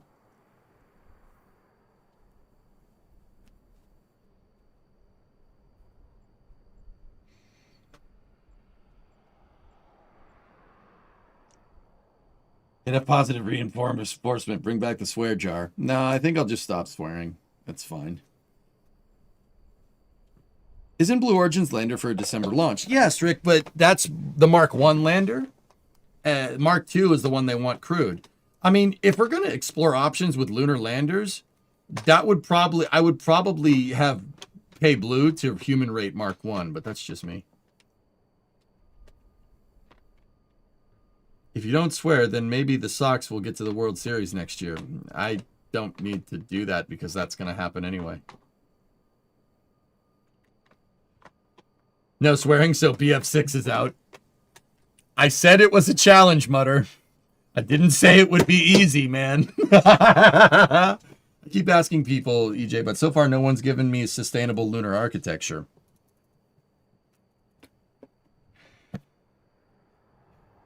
Yeah. And I think people, Aqualex, you really want my honest opinion? I think people are off their freaking rocking chair if they think Gateway is sustainable architecture. You're out of your mind if you think that's a good, like, oh yeah, that's the way to go.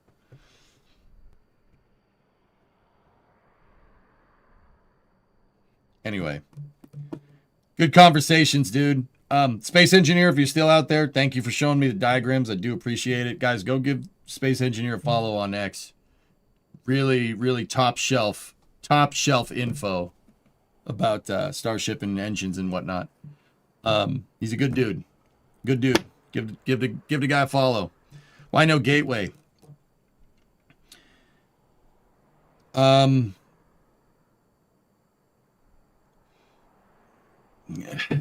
my problem with Gateway is that the best time to launch Gateway was like 5 years ago. If Gateway was up there right now, I wouldn't really have a problem with it. I think it would be really cool. But that program is seriously mismanaged at this point, to the point where you just should... No.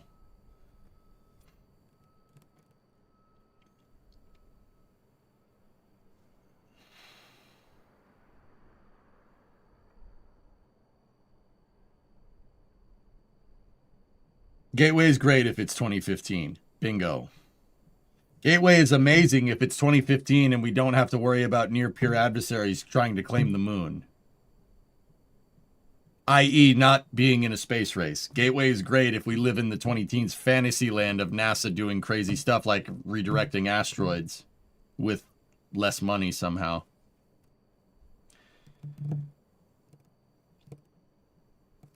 Transitioning to a space race made Gateway a distraction. Bingo. That's why the best time to launch it would have been 5 years ago. But we couldn't do that because they were too busy forgetting to take into account the wire harness mass in their total mass evaluations. So, you know, whoever's running that program is kind of a moron. Yep. Now, don't get me wrong. People make mistakes. I get it. That's fair. I make mistakes all the time. I don't forget the mass of the wire harness when figuring in total mass of my space station modules.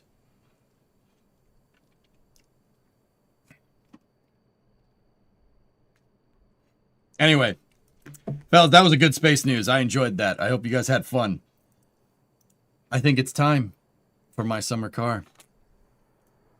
Get SpaceX to put HLS in orbit. There's your Gateway. Yeah. Thanks for the rocket review. As always, you're a gentleman and a scholar. My pleasure, Domingo. Pleasure's all on this side of the screen, dude. I hope you guys enjoyed that space and rocket review. I have a hard stop at 11 p.m. tonight. It's 9 right now. So we got some summer car to play. I got to get going.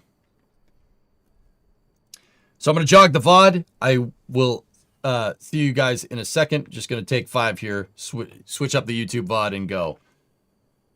Thank you for watching Space News. Stay tuned for Summer Car, attempt number 4. The attempt 4 playthrough for 2025, where we've somehow completed the rally race and are teeing up for the next one. I'll be back momentarily.